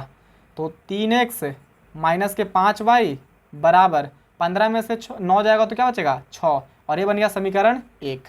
आई होप कि आपको समझ में आया होगा। अभी नहीं आया तो कोई दिक्कत वाली बात नहीं, अभी भूल जाओ कितना चीज़ें हम बताए हैं। अब देखो यहाँ से भी तुम समझ सकते हो। क्या करेंगे अब सर? आप चलेंगे पुनः प्रश्नानुसार। फिर से लिखो तुम आयत का क्षेत्रफल बराबर, तो यहाँ पे लिख देंगे आयत का क्षेत्रफल बराबर। लिखिए आयत का क्षेत्रफल बराबर। आयत का क्षेत्रफल कितना आया था? यहाँ पे देखिए जो हम लोग निकाले थे, आयत का क्षेत्रफल यहाँ पे ये वाला, ये नहीं है, ये तो हम इसको बनाए हैं, ये वाला है, ये नहीं। ये देखिए आयत का क्षेत्रफल कितना आया था, एक्स वाई, आया कि नहीं आया आयत का क्षेत्रफल एक्स वाई, तो लिख देंगे एक्स वाई। बहुत बढ़िया। आप देखिए ये तो आयत का क्षेत्रफल है एक्स वाई। अब यहाँ पे क्या है, आयत का क्षेत्रफल का फॉर्मूला क्या होता है, लंबाई गुना चौड़ाई। तो लंबाई कितना था एक्स, तो एक्स लिखो, गुना चौड़ाई कितना था वाई, तो वाई लिख दो, और बराबर है तो बराबर, एक्स वाई है तो एक्स वाई, इतना करके छोड़ो। अब प्रश्न को पढ़ो फिर क्या बोल रहा है, यदि हम लंबाई 3 इकाई और चौड़ाई को 2 इकाई बढ़ा दे, मतलब लंबाई भी बढ़ा दे और चौड़ाई भी बढ़ा दे, लेकिन लंबाई को कितना बढ़ाना है, तो लंबाई को बढ़ाना है सर 3 इकाई, 3 इकाई, तो 3 इकाई जोड़ दो। अच्छा, चौड़ाई को क्या करना है, उसको भी बढ़ाना है सर, लेकिन कितना, 2 इकाई, तो 2 इकाई जोड़ देंगे। ठीक है, बहुत बढ़िया। तो क्षेत्रफल 67 वर्ग इकाई बढ़ जाता है। तो ये जो क्षेत्रफल है ना अभी वो बढ़ जाएगा 67 वर्ग इकाई, तो 67 क्या कर देंगे, इसमें जोड़ देंगे, बढ़ जाएगा मतलब जोड़ देंगे उसमें। ठीक है, बस अब इसको हल कर दीजिए तो क्या आपको प्राप्त हो जाएगा, समीकरण प्राप्त हो जाएगा। करिए, एक्स में वाई से गुना होगा तो एक्स वाई, गुना तो करने आता होगा, यहाँ से यहाँ हो जाता है, फिर यहाँ से यहाँ, तो एक्स में 2 से गुना करेंगे तो 2x, इसके आगे भी प्लस, इसके आगे भी प्लस, प्लस दे दीजिए, प्लस गुना प्लस तो प्लस, 3 में वाई से गुना होगा तो 3y, फिर प्लस गुणा प्लस तो प्लस, 3 दूनी 6 तो 6 लिख देंगे, बराबर एक्स वाई और प्लस का 67। बहुत बढ़िया। अब क्या करेंगे सर, और करो, देखो ये प्लस में एक्स वाई, ये भी प्लस में एक्स वाई, देखो ये बराबर का चिन्ह है, तो बराबर के चिन्ह के अगर एक इधर है और एक इधर है और दोनों का समान चिन्ह है तो क्या हो जाएगा, कट जाएगा, क्योंकि ये पट जाएगा तो माइनस में होगा, और एक्स वाई में से एक्स वाई जाएगा तो 0 बच जाएगा, इसलिए इसको काट दें। यहाँ पे कितना है, 2x प्लस का 3y, 2x प्लस का 3y बराबर तो बराबर 2, 67 है, और ये प्लस का 6 है, इधर जाएगा तो माइनस का 6 हो जाएगा कि नहीं हो जाएगा, बिल्कुल सर। करिए, 2x प्लस का 3y बराबर, घटा दो इसमें से कितना बचेगा, 61, ये बन गया समीकरण 2। अब क्या करेंगे, अब तो कुछ है ही नहीं, बड़ा इजी है। अब समीकरण 1 और 2 को हल कर दीजिए, एक्स और वाई के मान आ जाएगा, जो एक्स के मान होगा वो आयत की लंबाई हो जाएगा, और जो वाई के मान होगा वो आयत का चौड़ाई हो जाएगा। और यही बोला था कि आयत की विमाएँ ज्ञात कीजिए, ज्ञात हो जाएगा, सिंपल है। जब तो लिख दीजिएगा समीकरण 1 व 2 से, तो हम समीकरण 1 को डायरेक्ट यहीं पे बैठा देते हैं। ठीक है, आप चाहें तो पहले लिख सकते हैं कि समीकरण 1 व 2 से हम यहीं पे डायरेक्ट लिख देते हैं। कितना है ये समीकरण 1, 3x माइनस के 5y बराबर 6 है, तो 6, ये समीकरण फर्स्ट था। अब इसको क्या करेंगे, हम लोग विलोपन विधि से हल कर देंगे। आप चाहें तो प्रतिस्थापन विधि से कर दीजिए, क्योंकि बोला था कि किसी बीजगणितीय विधि से हल कीजिए। ठीक है, हल ज्ञात कीजिए, तो हम कर देते हैं विलोपन विधि से। आपको जो अच्छा लगता होगा उस वाले विधि से कर दीजिएगा। आप देखिए, विलोपन विधि से हम कर रहे हैं तो हमको सबसे पहले गुणांक सेम करना पड़ेगा, इसका वाई वाले पद का, चाहे तो एक्स वाले पद का हो। चलो हम हटाना चाहते हैं वाई वाले पद को, तो हम क्या करेंगे, गुणांक पहले सेम करेंगे। तो ये 5 है तो ऊपर 5 से गुना, और ये 3 है तो नीचे 3 से गुना, है कि नहीं सर। वाई वाले को ही क्यों है, एक्स वाले को क्यों नहीं किए, क्योंकि देखो अगर एक्स वाले को करते हैं तो ये भी प्लस में, ये भी प्लस में, तो फिर हमको चिन्ह भी परिवर्तन करना पड़ता, तो चिन्ह परिवर्तन करने में ज़्यादा समय तो नहीं लगता है, लेकिन फिर भी हम वाई वाले को कर दें। इसमें तो चिन्ह ऑलरेडी देखो एक प्लस में और एक माइनस में, तो ऐसे ही कट जाएगा, गुणांक खाली समान हो जाएगा तब। तो 5 में 2 से गुना करेंगे तो 10 आएगा, एक्स है तो एक्स, प्लस है तो प्लस, 5 में 3 से गुना करेंगे तो 15, वाई है तो वाई बराबर 61 में 5 से गुना करो तो 5 एकम 5 और 6 5 30, तो यहाँ पे आ जाएगा 305। आप करो यहाँ से यहाँ 3 तिहाई 9x माइनस है तो माइनस, यहाँ से यहाँ 5 तिहाई 15y बराबर 6 तिया 18। आप क्या करेंगे सर, जोड़ दीजिए इसको, मतलब हल कीजिए थोड़ा आगे। देखो प्लस में 15y और ये माइनस में 15y, तो क्या हो जाएगा खत्म। तो क्या बच गए 10x और ये 9x, तो क्या हो जाएगा 19x बराबर है तो बराबर, इसको जोड़ो कितना हो जाएगा 18 5 होता है 23, मतलब हो जाएगा 323। तो लिखो अब आगे थोड़ा सा, यहाँ पे ऐसे कर देते हैं, x बराबर 323 बटा, ये गुणा में था 19, इधर आएगा तो भाग में, मतलब बटा में, तो 19 हो जाएगा। अब 19 से काट दीजिए इसको, तो x बराबर 19 का 19 एक बार में क्या जाएगा 19, और बाकी फिर कितना बचेगा, यहाँ पे बच जाएगा 13 बच जाएगा, 32 में से 19 जाएगा तो कितना बचेगा 13, और ये 3 है। आप लोग भाग देके देख लीजिएगा, ठीक है। तो 13 और ये 3 है तो कितना हो जाएगा 133, 19 का पहाड़ा पढ़ेंगे तो के बार में 133 आता है, तो 19 सत्ते 133, मतलब 17 बार में, तो लिख देंगे x बराबर 17। ठीक है, इतना तो समझ में आ ही रहा होगा यार, आप लोगों को नहीं आ रहा है। देखिए कैसे किए, सबसे पहले मतलब कैसे किए, क्या भाग दिए इसमें, 332 में तुम भाग दो, 332 में 323 है जी, 323 में 19 से भाग करो, तो 19 का 19 दूनी 38 ज़्यादा हो जाएगा, तो एक बार में क्या लगा देंगे 19 घटाओ इसमें से कितना बचेगा 13, वो 17 और 3, तो 19 सते 33 से होता है कि नहीं होता है, होता है ऐसा। तो कितना आ गया 17, तो 17 आ गया। अब x के मान समीकरण तुम 1 में रख दो या 2 में रख दो, किसी में भी रख दो। चलो हम समीकरण 1 में ही रख देते हैं, ठीक है। तो लिखेंगे कि समीकरण 1 में y का मान रखने पर, y का नहीं x का मान सर, क्योंकि x का मान आया है ना, तो x का मान ये हटा दोगे, x का मान रखने पर, आपको नहीं दिख रहा होगा तो लिख लीजिएगा आगे, x का मान रखने पर। समीकरण फर्स्ट क्या है, देखिए यहाँ पे समीकरण फर्स्ट, यही समीकरण फर्स्ट है, तो यहाँ से ले लो चाहो तो समीकरण फर्स्ट, यही तो दोनों तो एक ही है। तो 3x माइनस के 5y, तो लिखो 3x माइनस के 5y बराबर, यहाँ पे क्या है 6, यहाँ पे लिख देंगे 6। अब रख दीजिए y के मान अति x के मान, तो यहाँ पे 3 है तो 3 लिखो, गुणा x की वैल्यू कितना है 17, तो 17 लिखो, माइनस है तो माइनस, 5 है तो 5, y है तो y बराबर 6। 17 का 17, 17 दूनी 34, 17 का 17, 17 दूनी 34, 17 3 51, तो यहाँ पे लिख देंगे हम 51। अच्छा ये 6 ही था ना, हाँ 6 ही है, कोई दिक्कत नहीं है। तो यहाँ पे लिख देंगे हम 51 माइनस 5y बराबर 6, तो लिखिए 5 माइनस के 5y बराबर 6, ये प्लस में 51 है पड़ जाएगा तो माइनस का 51, तो y बराबर आ जाएगा 51 में से 6 घटाओ तो माइनस के 45 बच जाएगा, ये माइनस के 5y है, देखो यहाँ पे माइनस के 5y, माइनस माइनस खत्म और 9 बचे 45, तो y बराबर कितना आ गया, y बराबर आ गया 9, और x बराबर कितना आ गया, x बराबर आ गया 17, ठीक है। चलिए तो अब हम लोग से क्या बोल रहा था कि आयत की विमाएँ ज्ञात कीजिए, तो एक माना था लंबाई और एक माना था चौड़ाई, मतलब x को माना था लंबाई और y को माना था चौड़ाई। तो लास्ट में क्या लिखेगा, लास्ट में लिख लीजिए कि अतः लंबाई बराबर x, और x मान कितना आया है, x का मान आया है 17, x का मान आया है 17, तो 17 लिख लीजिएगा। फिर लिखिएगा तथा चौड़ाई बराबर y, और y का मान कितना आया है 9, तो लिख लीजिएगा कि 9, और ये क्या हो गया फाइनल आंसर। लास्ट में आप लोग जरूर लिख दीजिएगा, ठीक है, हमारे पास जगह नहीं है इसलिए ऐसा छोड़ रहे हैं इसको, बाकी कहो तो यहाँ पे लिख देते हैं। लिखना कि अतः लंबाई, अतः आयत की लंबाई बराबर, तो बराबर में क्या लिखिएगा x, और x बराबर कितना आया था 17। फिर लिखा कि तथा आयत की चौड़ाई बराबर, क्या माना था हमने y, और y का मान कितना आया है, y का मान आया है 9, तो 9 हो गया, और ये क्या हो गया फाइनल आंसर, ठीक है। तो ऐसे आप लोग लिख लीजिएगा, इतना तो विश्वास कर ही सकते हैं आप लोग पे जी, और इतना आप लोग भी कर सकते हैं, ठीक है। चलिए तो आज के लिए मुन्ना इतना ही रहेगा, फिर मिलते हैं हम लोग नेक्स्ट वीडियो में, ठीक है, जो कि प्रश्नावली 3.6 होगा। तो जल्दी से आप लोग इसको कॉपी कर लीजिए और आराम से बैठिए घर पे, खाना वाना खाइए, कोई दिक्कत नहीं है।